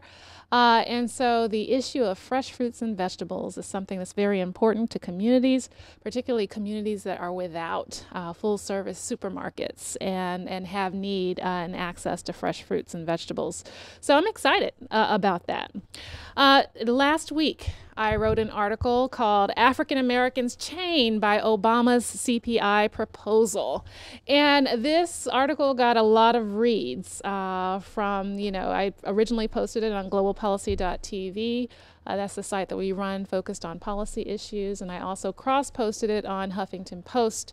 There were over 1,000 reads, many likes. And so this issue of how Obama's 2014 budget actually impacts various communities, not just African Americans, but all Americans. And in fact, We Act Radio posted that article on their listserv, and one person wrote in and said, well, it affects everybody. But absolutely it affects everybody, and it's an awful proposal.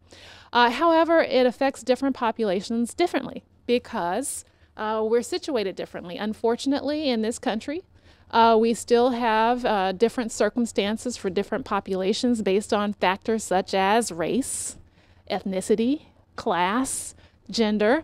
And so in order to understand the full impact of policy proposals and policies on populations, you actually have to understand how these proposals actually impact different populations.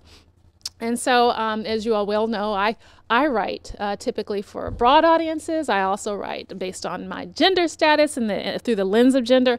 I also write focused on class issues. I also write on race and ethnicity. And in this particular case, I wanted African Americans to understand how President Obama's chain CPI proposal would specifically hurt them. And most folks don't understand that there is a racial wealth gap in this country.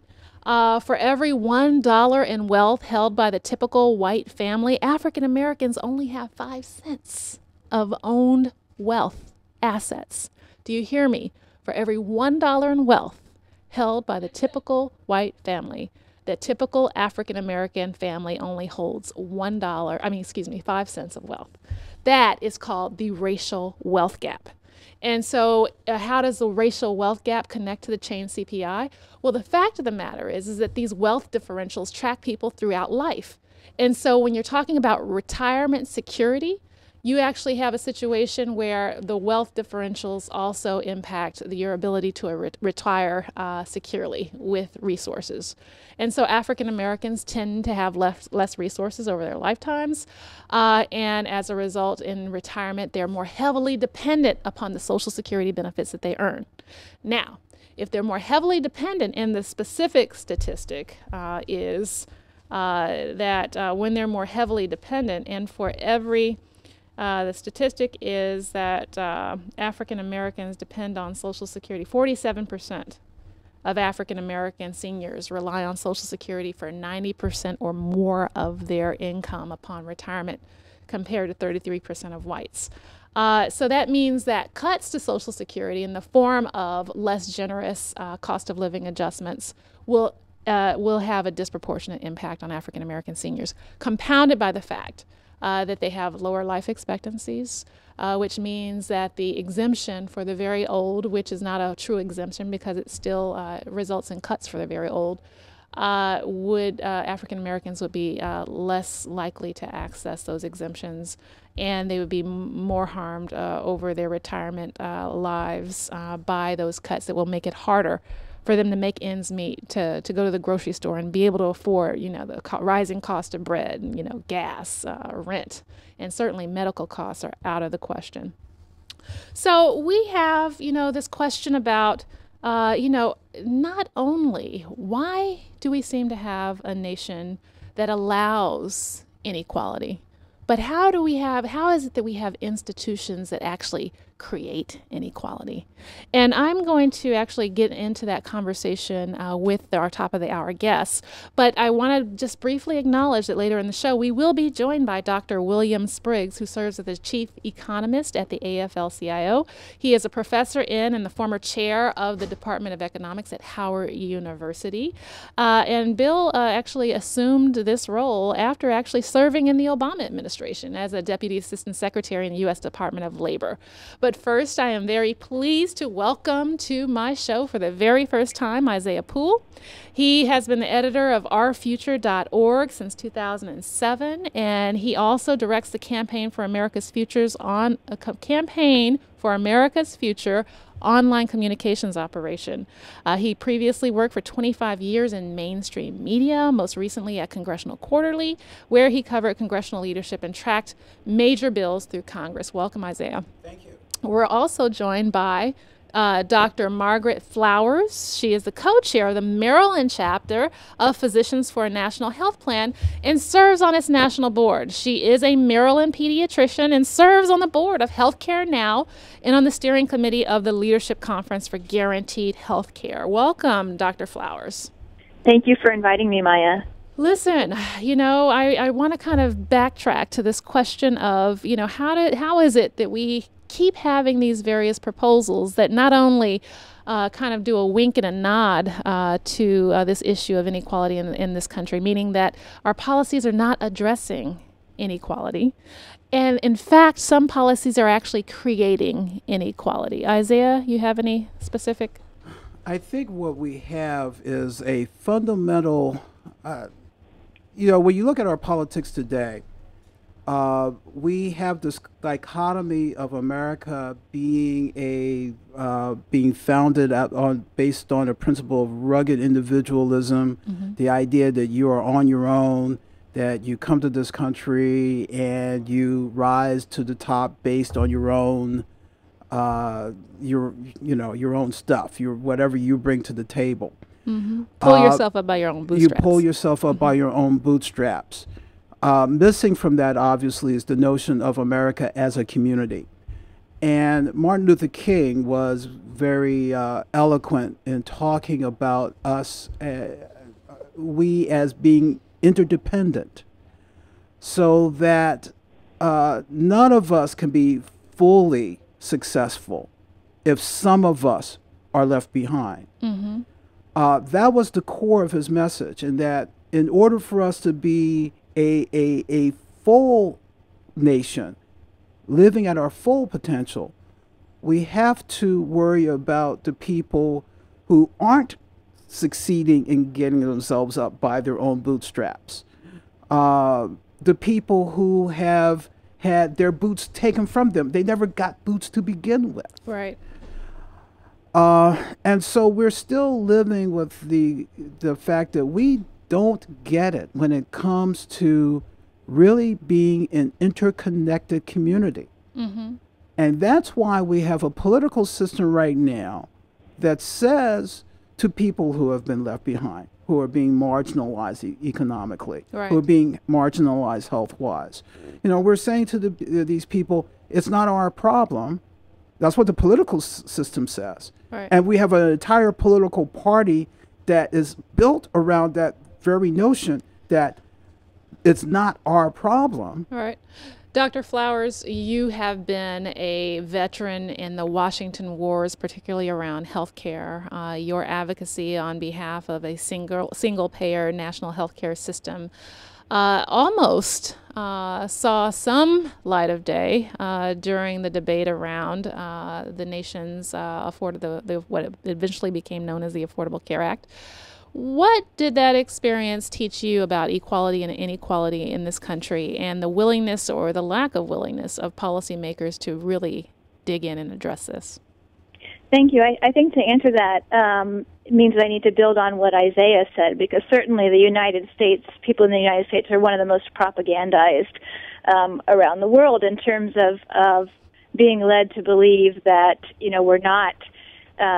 that we don't have to care about other people, that if someone has something, it's taking away from what we have. But despite that, people do understand these connections. And, for solutions, real solutions, like a Medicare for all or single-payer system, we see solid supermajority support. For other solutions like preserving and strengthening Social Security or cutting our military funding, all of these things, we have supermajorities of Americans that already support them. But what we have is, I don't think that the political system is broken because of these beliefs. The political system is not addressing what the people want or even what we need. And it comes down to corporate power, corporations controlling the political process, controlling both of the dominant parties in Washington, D.C. The Democrats and the Republicans are both pursuing austerity policies because that's what Wall Street wants them to do. And there's no regard for human life, which is what I found as a congressional fellow for Physicians for a National Health Program in Congress, is that there was no interest in evidence or what people needed. It was what the corporations could do to write laws that helped their bottom line. Dr. Flowers, you just said a lot, and my listeners here at Pivot Point have heard us ranting literally for the past several months about the nation's CEOs and how they have organized to actually cut Social Security, Medicare, Medicaid for the population. And many of these companies don't even offer health insurance benefits or retirement plans for their constituents. And so I'm always faced with the question about, what is their true motivation? I mean, how do they expect people to live? I just don't quite get what they are thinking. But Isaiah, I know that you have been very focused on this issue of the whole notion of our nation's politics being co-opted by the wealthy. What's your hypothesis? Well, there was once something of a social contract between business and labor that says, yes, business is here to make money, but we understand as businesses that the best way for us to make money is to be in an economy that is holistically healthy, right, with a thriving middle class, with people who are doing well, and people who are doing well will then have the means by which to buy our goods, and we will make money selling them stuff, and that's how you create a virtuous cycle that way. That virtuous cycle was broken starting as early as the 1970s. Certainly by the time Ronald Reagan came into office in 1980, it was pretty fractured.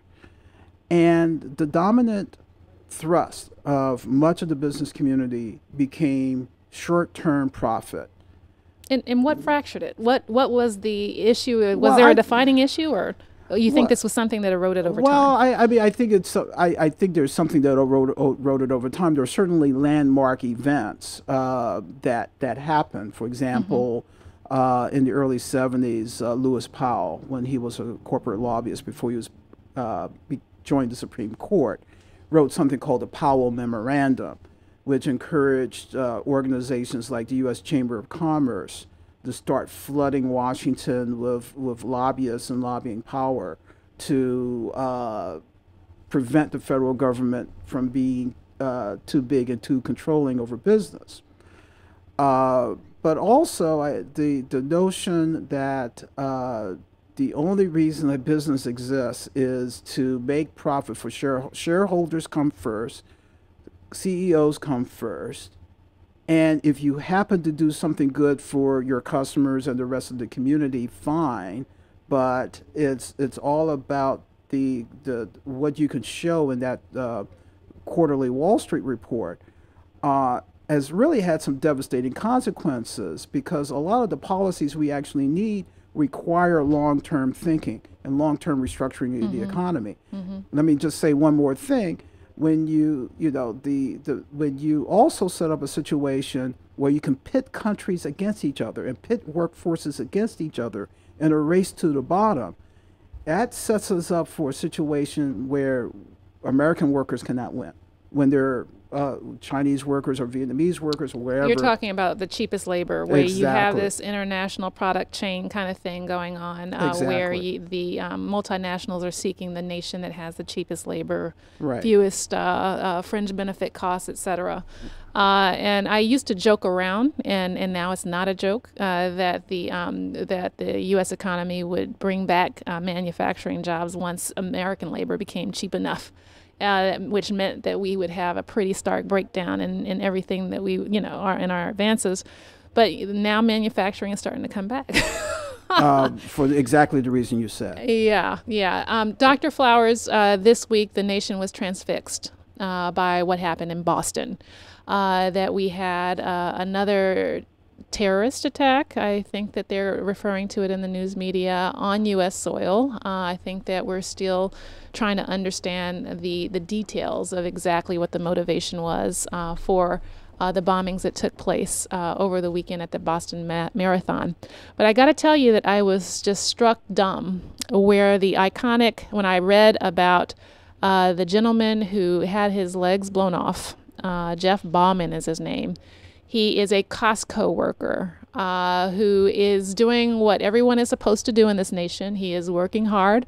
He is supporting himself.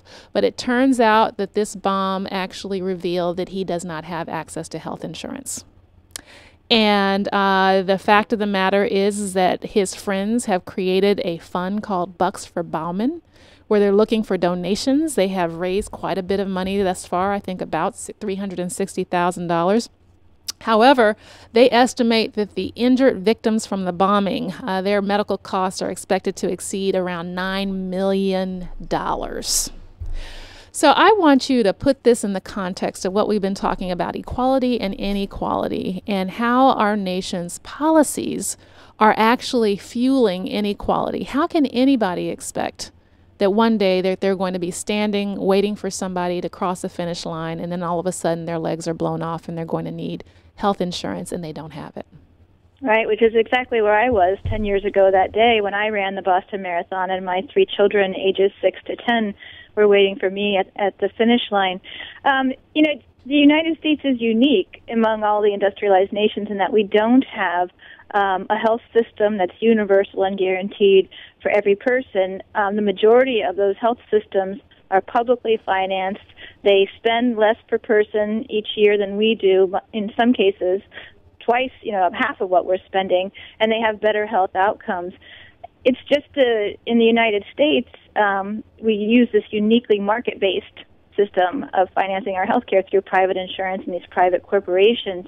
And it's not unusual in the U.S. that people have to hold bake sales in order to get their health care needs met, to pay for them. Even people who have health insurance experience significant financial difficulty paying for the health care that they need. And we know that of people that go into bankruptcy, about 62% of them go into bankruptcy because of medical costs or medical illness, and about 80% of those people had some form of health insurance, so it didn't protect them.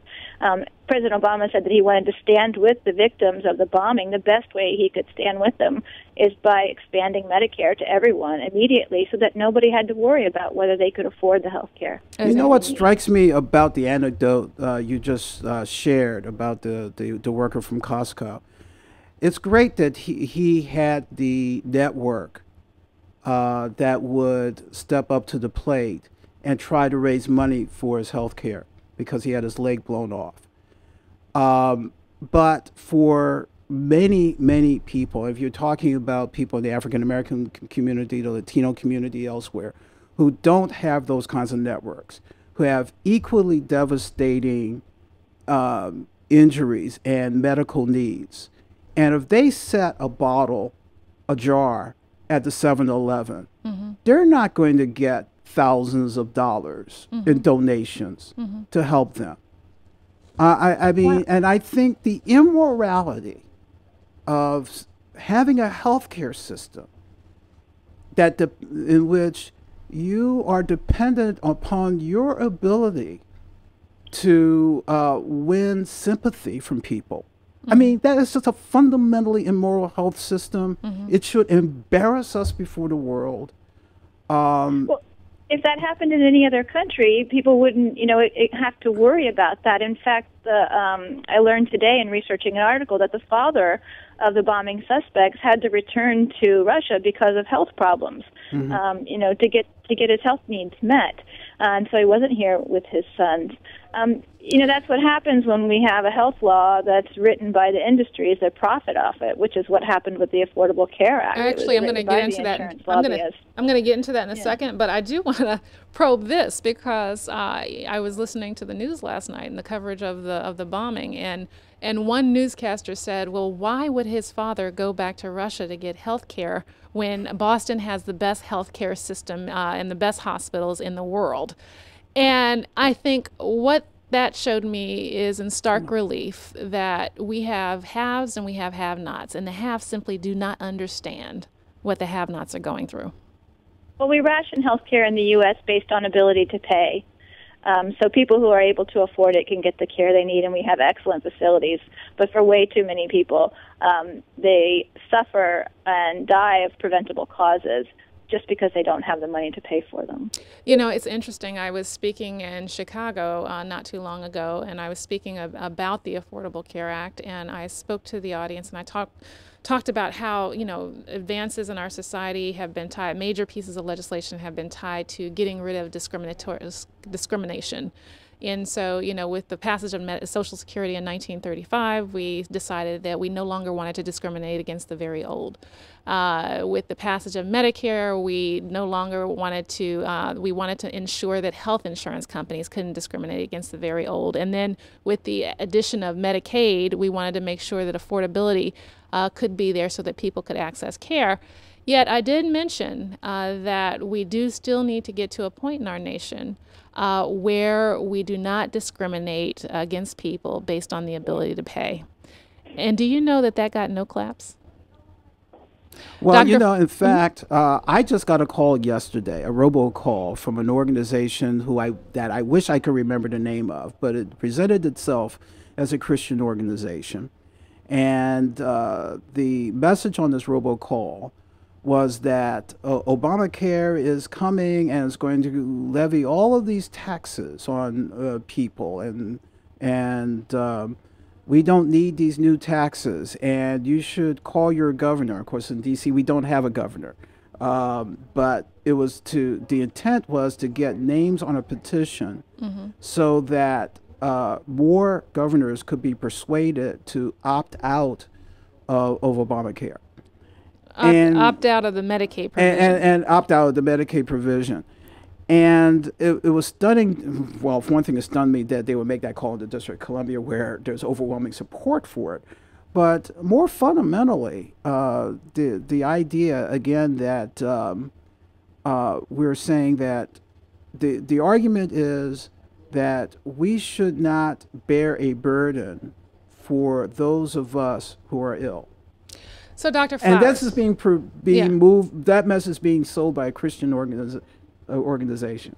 Dr. Flowers mentioned earlier that the notion of our politics being bought and that policymakers on both sides of the aisle not caring about the life or death issues that are tied up into the issue of health care and the affordability of health care. Dr. Flowers, there is a lot of angst in the progressive community about how the negotiations around the Affordable Care Act went down. First of all, the fact that single-payer universal health care was actually put off the table from the very beginning. It was never considered as an option. But then the single-payer light kind of approach with the public option being also taken off the table. Can you tell us what your perspective was on the negotiations, what happened, and what we're left with now? Oh, it's pretty clear that the final bill, the Affordable Care Act, was pretty much decided upon before, the president was even inaugurated. You had Liz Fowler, who worked for Senator Max Caucus, the head of the Finance Committee, which was a real committee that drove that process. She left her job at WellPoint to come and kind of spearhead that health reform process in Congress. And so while the public option was put out there and there was, a lot of effort to try to make it look like it was a backdoor to single payer. At the same time, those of us who work in health policy were saying that it's not a backdoor to single payer. That was actually used to split the population of people that support health reform. Remember, even though you have these small organizations calling and trying to convince you to be against health reform, the majority of people in the United States support single payer. And if you had said maybe at that conference, what we really need is single payer, I'm sure you would have gotten a lot of claps because that happens every time that it's mentioned. So the people were led to believe that the public option was a solution, even though in March of 2009, Senator Caucus said at the Center for American Progress that was a bargaining chip. It was never meant to be in the final legislation. So we just saw this kind of political theater throughout that whole reform process that drove people to accept this piece of legislation, which further increases the privatization of our health care in this country. It takes us in the complete wrong direction from where we need to be going. What does it say about our system? Because President Obama in 2008 ran on the public option as a key component of his health plan. And so what we see here is a situation where he was very willing to concede that ground early on in the process, perhaps. Well, that's one way of looking at it, that he conceded, but I think that there was an intention from early on for that public option never to be in there. It was really just a way to divide the reform movement so that single-payer supporters were really caught up in some of them were convinced that they had to push for a public option because that's all they could get instead of pushing for the real thing. And I think the reason that the progressives are in such a bad situation is that there's too much allegiance to political parties instead of allegiance to the issues. In the end, the Affordable Care Act all came down to being about whether Obama would be reelected or not, instead of whether it was about what the nation needed. And it's driven us in a direction where we're going to see more inequality instead of less. We're going to see higher premiums. I think that the numbers that have been estimated to be covered by this legislation are grossly overestimated. We're going to see a lot. We're going to see tens of millions of people still without access to health insurance, even when the bill's fully implemented. As one of the people who was actually fighting for and advocating for the public option, I mean, I think in retrospect, you can lay out the scenarios as she laid it out. But I think there were some of us who really did authentically think that given what the political realities were at the moment, that if we succeeded in getting a public option, that was a platform on which to build towards single payer. I mean, I think there were some of us who actually legitimately believed that, and it wasn't necessarily a party thing, but it was the notion of, do you throw the Hail Mary pass and lose, or do you go for a 50-yard pass and then have another down to complete the touchdown? All right. Well, I think that just doesn't make any sense if you look at the evidence, because public options have been tried in the United States before, and there's clear evidence to show that they fail, that, you can't build a system for the people that's going to be universal if you leave the private insurance as part of it.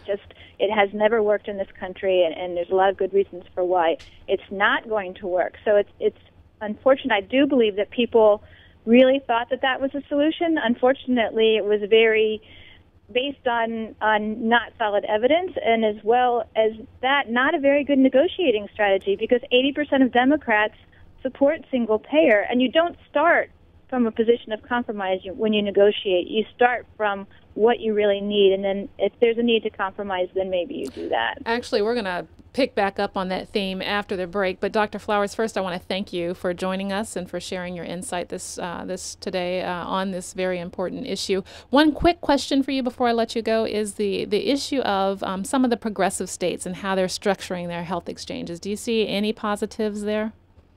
I don't. The health exchanges just add more bureaucracy, as we've seen in Massachusetts, and more cost to the system. The health exchanges actually are tiered health plans where most people are going to be driven to purchase health plans that are grossly inadequate for their needs. And I just wanted to say before I go that, if people are really want to do something effective to stop the cuts to our Social Security, to stop the cuts to Medicare, it's going to really take action. It's not about signing letters or signing petitions. People really need to get into their congressional members' offices and stop them from being able to function until they agree to not make these cuts. Anything less than that, we're just going to, we're going to see this kind of march towards greater austerity and greater inequality. Is there a website you want to give us? Well, I have a number of websites. I guess the best one would be to go to our media one, clearingthefogradio.org, where we post regular articles that we write, and people can get information there. Thank you, Dr. Flowers. Clearingthefogradio.org. Thank you. For our listening audience, please stay with us after the break, where we will be joined by Dr. Bill Spriggs, and we will keep Isaiah Poole talking about economy and the jobs. You are listening to Pivot Point with Maya Rockeymoore, sponsored by the National Committee to Preserve Social Security and Medicare.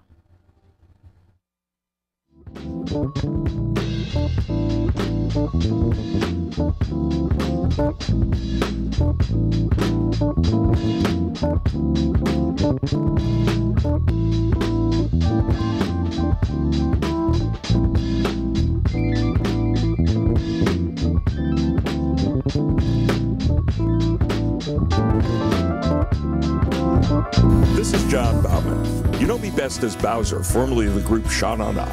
And when we were rocking and rolling all those years ago, I wasn't particularly worrying about my retirement or how I'd pay for health care.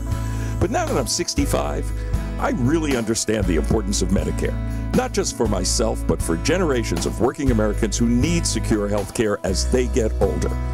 That's why this election is so important. The Romney-Ryan Coupon Care Plan will mean the end of traditional Medicare. It gives seniors a partial payment which loses value over time and raises our health care costs as much as $500 more each month. Coupon Care also puts us at the mercy of private insurers, making it harder to pick our own doctors. All of this to pay for tax cuts for the wealthy? Are you kidding me? Americans of all ages, say no to Coupon Care. Bum bum bum bum bum bum bum bum bum bum bum dang dang dang ding a dong ding. Preserve Medicare. This is Margaret Flowers. And I'm Kevin Zeese. Join us every Monday morning, 11 a.m. for Clearing the Fog. Speaking truth to expose the forces of greed. Start the week with your eyes open. The fog. The forces of greed that spin news stories for the benefit of the 1%. Each week we feature guests who are working to expose these truths and offer real solutions to the current crises we face. Knowledge is power, and with knowledge you will be empowered to act to shift the power to the people. Monday mornings at 11 a.m. on weactradio.com or 1480 a.m. You're listening to We Act Radio, WPWC 1480 AM. Visit us online at weactradio.com.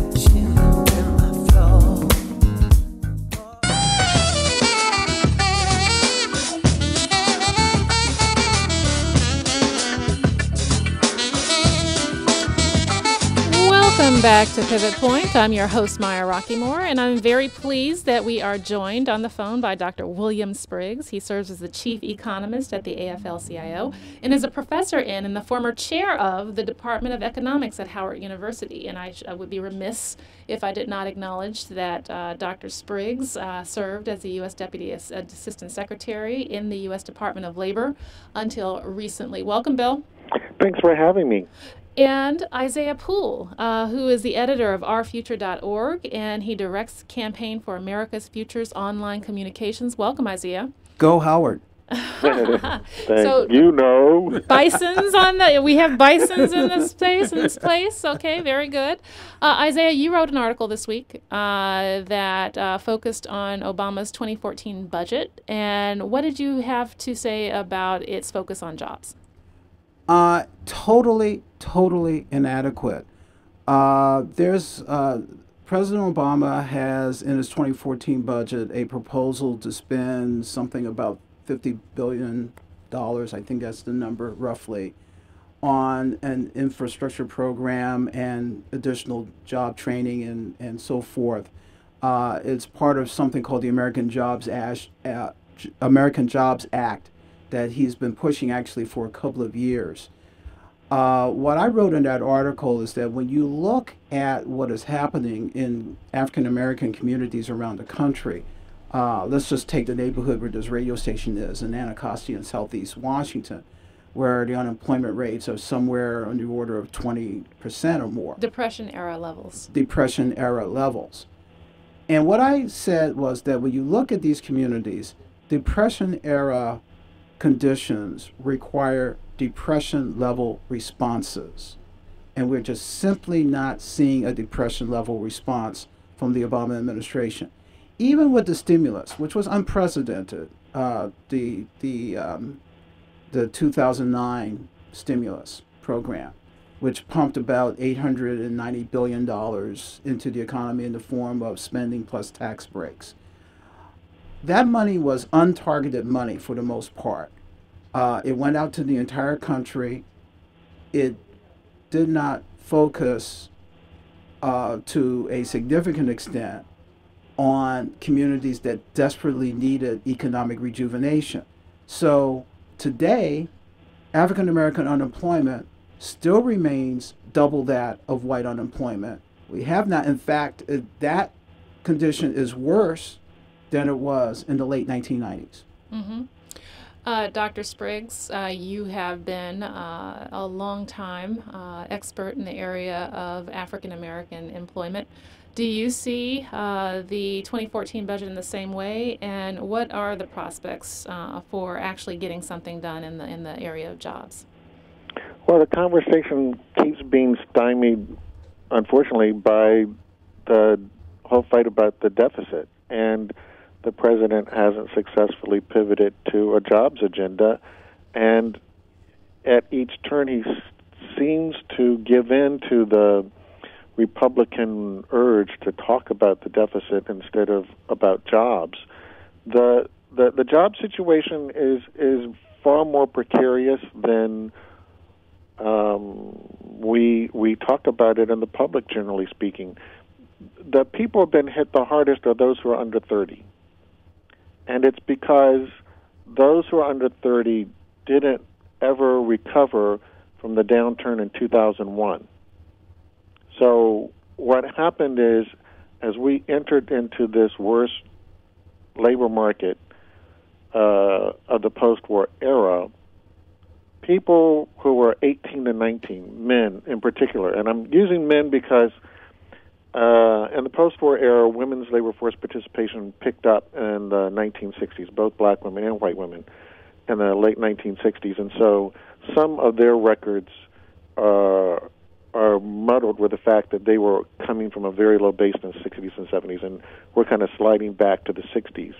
But in the case of men, 18 to 19 years old, we have never, ever, even during the Great Depression, ever, I can't say ever enough, we have never, ever had a labor market work so poorly. So these are men who are recent high school graduates. It has never been the case in the entire history of the United States of America that we had 36% of them employed, ever. It's never been that low, ever. And so the problem is before the recession hit, they were already at record low employment to population ratios. They were 52% behind in terms of if you did the percentage of the workforce. That 52% more of them should have been employed before we got started, before we hit the bottom. Mm-hmm. And so they endured this gap. They reached their 20 when they got to their 20s. So they're still sort of in the middle. The group that turned 18 at the very bottom of the downturn. So now that they're in their 20s, they're about 12% behind. This is 700,000 people. And by the way, you are talking about all races and ethnicity. I'm talking about all races. Yeah. This is the severity of it. I mean, yes, black people are hurt worse, but this is atom bomb proportion to young people. Mm-hmm. So it's like, arguing if an atom bomb falls on Los Angeles, are black people going to die more than white people? I mean, this is a catastrophe. So they're 12% behind. 700,000 men more should be employed at this point in their careers, and the problem is that size, which is huge. It's a big American city. That size gap isn't going to close from just job training, because we don't do job training on that scale, and it's not going to close from small infrastructure projects. Mm-hmm. The size of the problem is so huge, and it hits that young generation so hard that not having this as the centerpiece of discussion, the deficit doesn't matter. They're not going to make it to the deficit. The deficit fight, as you've pointed out to people many times in the hard work that you've been doing on this, that's 40 years away. They ain't going to make it 40 years. Well, actually, it's the same question, though, because we often talk about here, and I'm actually going to come back to you, Isaiah, on the nature of the solutions in your opinion. But we often talk about, the fact that, because they are focused on debt reduction, and because they erroneously throw in, quote unquote, entitlement reform, blaming Social Security, Medicare, Medicaid in some instances for the national debt. And these are all programs that young people will need specifically for the reasons that you just argued, Bill. That they have been behind and remain behind and shut out of a labor market, which means that their economic security, their health security is not guaranteed. And so when we're talking about Social Security and Medicare and reforming those programs, we need to really be talking about strengthening them for future generations, not cutting those benefits, just to be clear. But Isaiah, so what should be the nature of the proposals? And by the way, we're a big fan of targeted universalism here, that universal programs can be targeted to meet the needs of specific highly vulnerable populations. Absolutely right, and so do I. I think that even though Mr. Briggs said that small infrastructure programs aren't going to be enough, but they're part of the solution. Job training is not sufficient, but it's a little bit of the solution. And I think you do that through a combination of private sector initiatives, as well as beefing up our community colleges and beefing up our 4-year colleges, in fact, so that college becomes more affordable for more young people. I mean, the thing that when I hear Bill Briggs talk about Dr. Spriggs. Dr. Spriggs, I'm sorry. That's okay. When I hear him talk about the work situation for young people under 30, I also think about the college debt that they're graduating with, that they will never be able to pay off in a reasonable amount of time. For those who go to college. For those who go to college. So there is a whole spectrum of things that we need to have in place. The point of my article was that there is a lot of work to be done in terms of public reinforcing our public transit, building out a new smart electrical grid, green energy retrofits for our public buildings, school construction and renovation. There's a whole host of things that we desperately need to do right now that we ought to be spending money on right now. Dr. Spriggs, do you have other solutions? Well, in the original America's Jobs Act, the president put all that stuff in, and he's retreated from some of those. So the current budget doesn't scale up those precise things. Hold on. Bill, are you on speakerphone? Could you turn it off? Oh, no, I'm not. Okay. So those were the specific things that were in the America's Jobs Act, and it's a shame that those are taken out of the discussion in the current budget. If the current budget was meant to be a wish list from the administration, it's unfortunate that those things got dropped, because the original America's Jobs Act did call for a very targeted approach of revitalizing schools, of going in and retrofitting communities, and to talk about high unemployment areas getting authority for direct job creation. So all of those things were there, and unfortunately when you look at the budget, we're left with small infrastructure and some job training, and not these more targeted things, and they need it to be even bigger. The gap, the GDP gap, is on the order of that's the gap between where we would be if we were at full employment. How much would the nation be producing, and how much we're producing now with this high level of unemployment? So that gap is 5.8%, which is about $800 billion.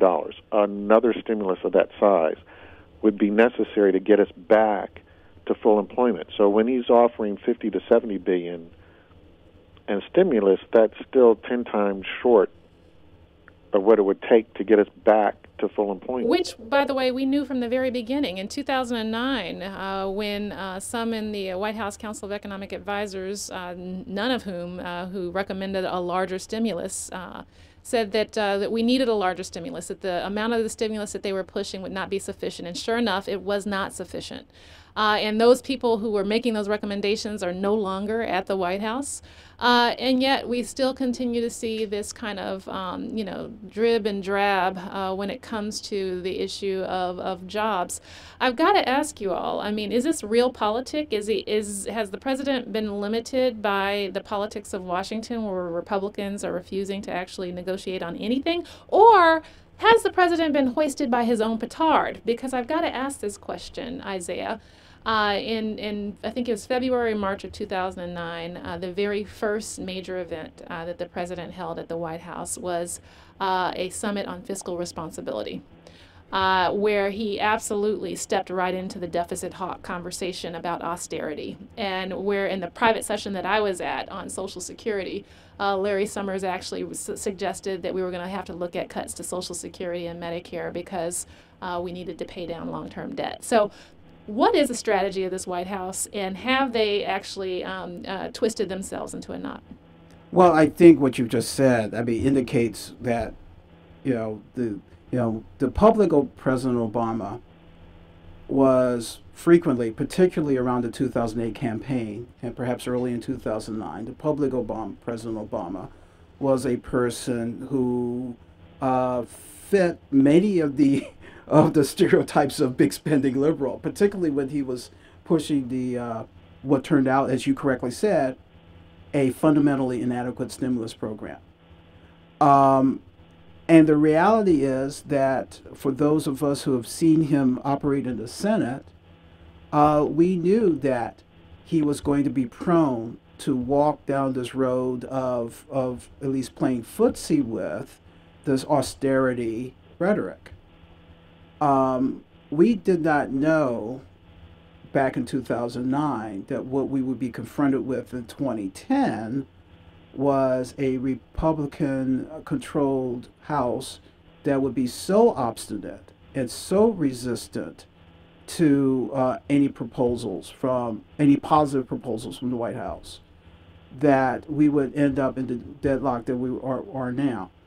And given that deadlock, that President Obama has opted to do what I think is his natural tendency, which is to try to be the moderate, quote unquote, who will come in and placate this resistance, rather than to forcefully marshal those of us who want to really be the champions of true economic bottoms-up revival, and to try to marshal us into a force that would overcome that obstruction from the right. Dr. Spriggs, haven't we seen this placation, if you will, I don't even know if that's a word, haven't we seen the 2014 budget, to the extent that it has this chain CPI proposal in it, can be seen as placating the deficit austerity crowd? Do you think that the administration has placed itself into a lockbox on jobs by playing on this austerity playing field? Oh, I think they have, because there's no way for them to pivot the size of the stimulus that's necessary at this point. And the reason for the urgency has to deal with these young people. At this stage, when you're 25, your plane is on the runway. It's already started what's supposed to be the takeoff, and they're still taxiing. So it's sort of like if you take off from National Airport, you have to pick up speed, because if you don't, you end up in the Potomac. You're in the water. And that's where we're headed with this generation. And so it can't be that we'll let this happen and, maybe 10 years from now we'll be at full employment. 10 years from now, they will be where prime earning age is supposed to be. And as you mentioned with Social Security, it means this generation, those who are under 30, will be more dependent on Social Security than their parents ever would have been. Mm-hmm. And their needs are going to be vast. Some of them don't even qualify for Social Security right now. They, in the past, because most young people had some job experience by the time they were 20, they would have accumulated the 10 quarters mm-hmm. to get them disability right. and survivor's benefits. This generation will have a sizable chunk of people who don't have that. A quick question. And so, yeah, I think the president has worked himself into a box, because now if he came before the American people, having talked the way he's been talking so far, and said, look, I need $800 billion in order to get young people jobs, it would be coming from nowhere.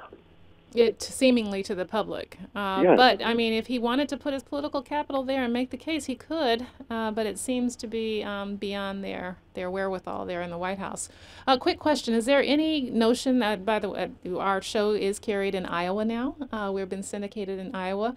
And so is there a rural deficit when it comes to jobs that we should be aware of? And by the way, how does immigration play into the wherewithal, the labor market for younger people? Well, if we can make those who are already here legal, that frees up a large part of the economy to function the way that it should. It's been a bad weight on the economy that we have all these people who can't fully function in the economy. There's certain things they can't buy because they can't get banked, they can't get credit. They're limited in buying homes, limited in buying cars. They face so many limits, and the biggest limit they face are the full enjoyment of their rights as American workers. That's right.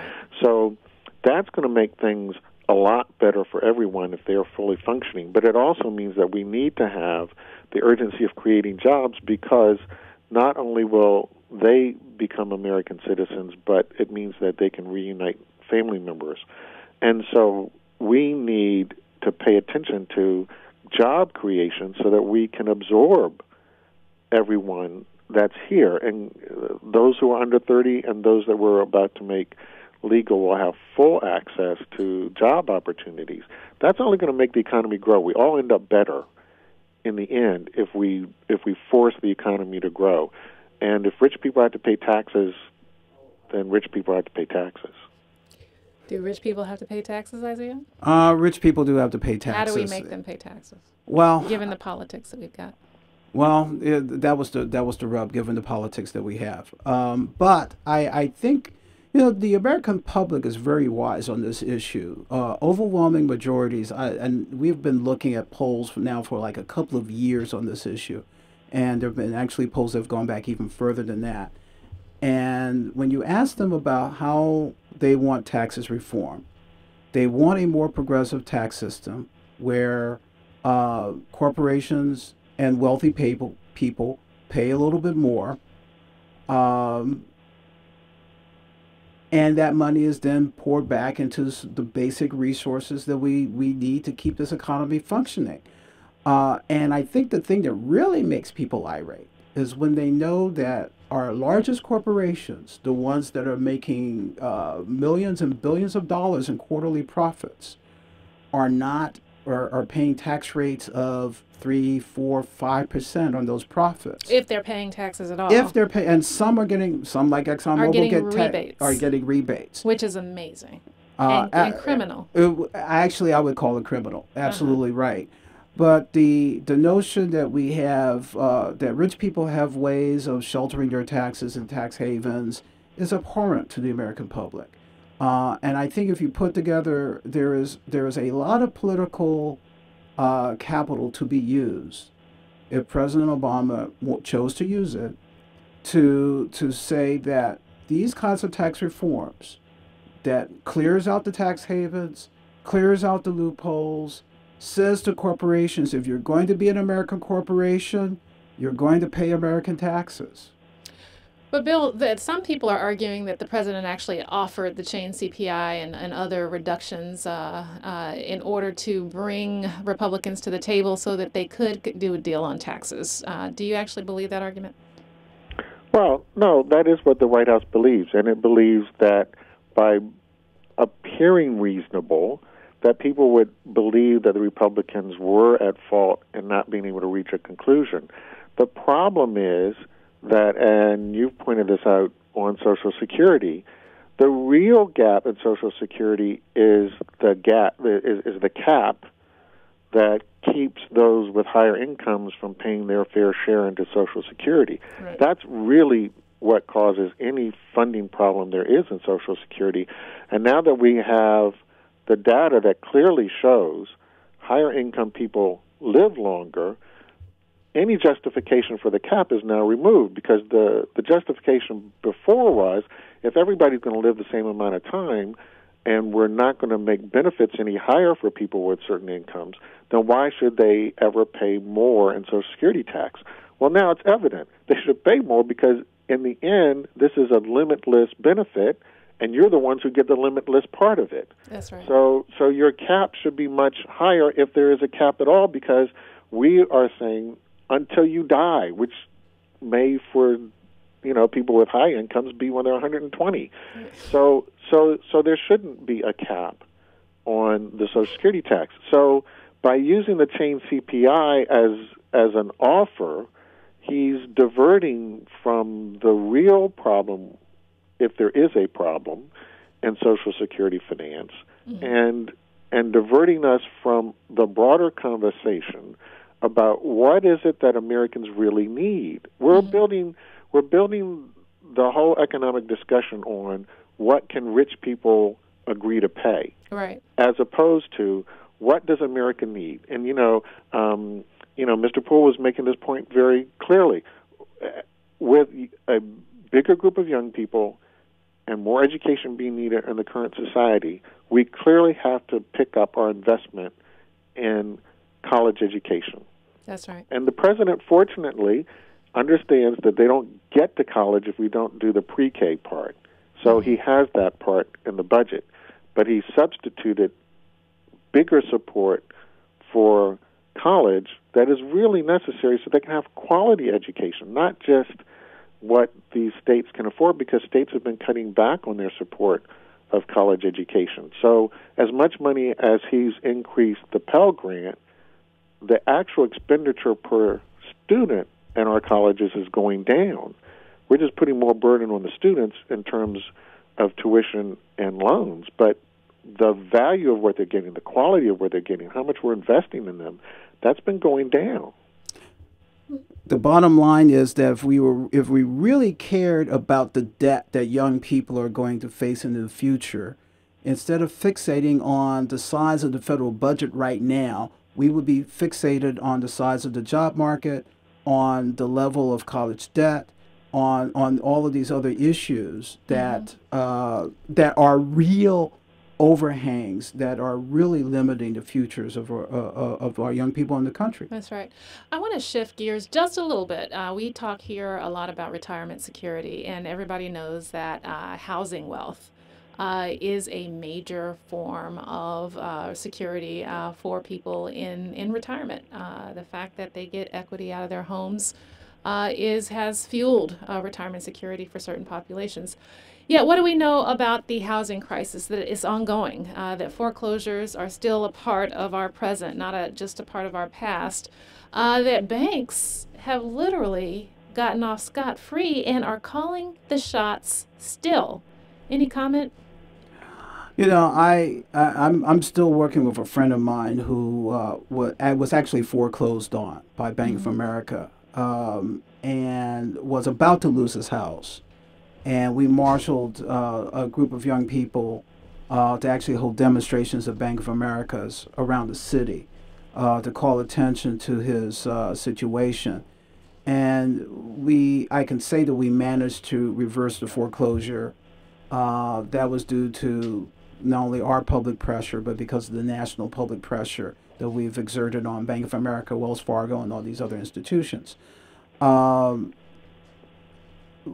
What is the reality is that we still have a regulatory structure that allows these banks that's allowed these banks to be too big, to be too concentrated, and allows them to engage in risky behaviors that threaten the future of the economy, the global economy, the future of the global economy. Right. And where they're still in the position where they can privatize the benefits and socialize the risks. Yeah. And that is what we have to fundamentally change. Dr. Spriggs, I think most Americans think, okay, well, there's been an AG settlement. There's been this, there's been that. The Obama administration has created a couple of programs. What needs to happen? Because we know that people are hemorrhaging and that the impact of these foreclosures, not only the impact of the foreclosures, but also what may be the inability of future generations to access affordable mortgages easily is compromised. What needs to happen moving forward? We have to start the whole conversation about housing and access to home ownership again. And unfortunately, we have been so hung up on blaming people who got foreclosed on. Too much of the debate has been about irresponsible loans being taken out, and not enough on the banks themselves. And despite settlements from the Attorney General's office that makes clear all of the illegal operations that were taking place, the targeted discrimination that was taking place, this conversation still goes around as if the market was doing the right thing. So we really have to get back to what is going to be our national policy going forward. Most of these young people today are putting off family formation because they don't have jobs. Right. And when they finally do get to that conversation, given the weakness of their employment records, they're not going to have the incomes for 20% down payments. They're not going to have relationships with banks to get them the credit record for conventional loans. And so we don't have a way forward for folks under 30. There's no way, given how we've structured things, for them to have a path unless we have a serious national discussion okay, what are we going to do? It is at a discussion where America could have it because it is affecting everyone. Everyone. It's not just a few people here or there. It's not racialized. It's not geographic. It is really a general conversation about our failure to do anything for people under 30 and the world they're about to enter and the future they're about to have. And in that conversation, the president's ability to pull America together, that's what he needs to be using his talents and his political capital for. So we can have that unifying discussion and be honest about what is the world that these young people are facing, and how can we build a government that's going to be responsive to them and puts them first and says, we need a government, and whatever that budget is, that's going to be the budget. Then we figure out who pays for it. But we're starting the backwards way. We're starting with, okay, rich people can't afford this, so we're going to do the size government that pleases rich people. We're not saying what does the American people need. Right. We're not saying what do we need for our future. This is the budget that will get us there. All right. I think we actually are going to need to develop some new voices. President Obama, you're right, should be having that conversation. I am not depending on President Obama to have that lead that conversation. I think we absolutely need to develop new leaders to lead that conversation. Encourage more voices to go forward and to talk about what the role of our government should be. What should we do to address the continuing inequalities in this country around race and class? I think, Obama was a fresh voice on that several years ago, but I think his capacity to pivot and lead that kind of conversation has now been compromised. So we need someone else to step up to the plate. Compromised and diminished. Thank you, Isaiah Poole, editor of ourfuture.org and director of the Campaign for America's Future online communications operation. Dr. William Spriggs, chief economist at the AFL-CIO. Thanks to both of you for your comments today and your insight. I hope I can have both of you on in the future. Thanks for having us. Thank you. And you have, thanks to my listening audience, for joining me for yet another edition of Pivot Point with Maya Rockeymoore. I want to thank our sponsors, the National Committee to Preserve Social Security and Medicare, and also our producer, Peter James Callahan, here in We Act Studio. Join us every Sunday at 3 p.m. Eastern Time on weactradio.com or 1480 a.m. if you're in Washington, D.C. Until next time, America.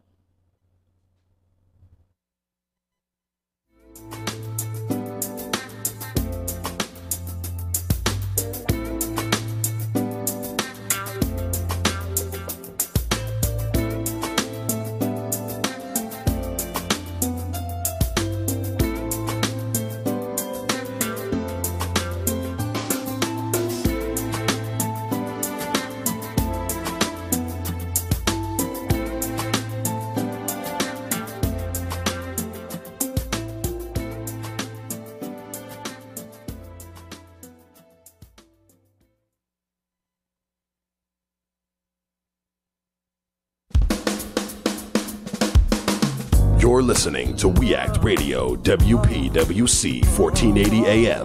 Visit us online at weactradio.com. The DC Sports Beat, Sundays from 7 to 9 on We Act Radio, 1480 AM and weactradio.com. We are very proud to be the only team to have won a Super Bowl with a black quarterback. Even though there is a long history of racism in the team that is very shameful. George Preston Marshall refused to have black players on his team. He was the last team to integrate. And even though DC is changing, there's a lot of demographic shifts. This is Chocolate City. This is a black-run city, and I think it is significant that we have a black quarterback as the helm. I mean, I don't think that they are choosing him because he is a black quarterback, but he appears to be a sort of future guy to live up to. And to have that future black role model being in our nation's capital with our first black president, in Chocolate City, I think that is an excellent extra bonus to be a Washington sports fan. The DC Sports Beat, Sundays from 7 to 9 on We Act Radio, 1480 AM and weactradio.com.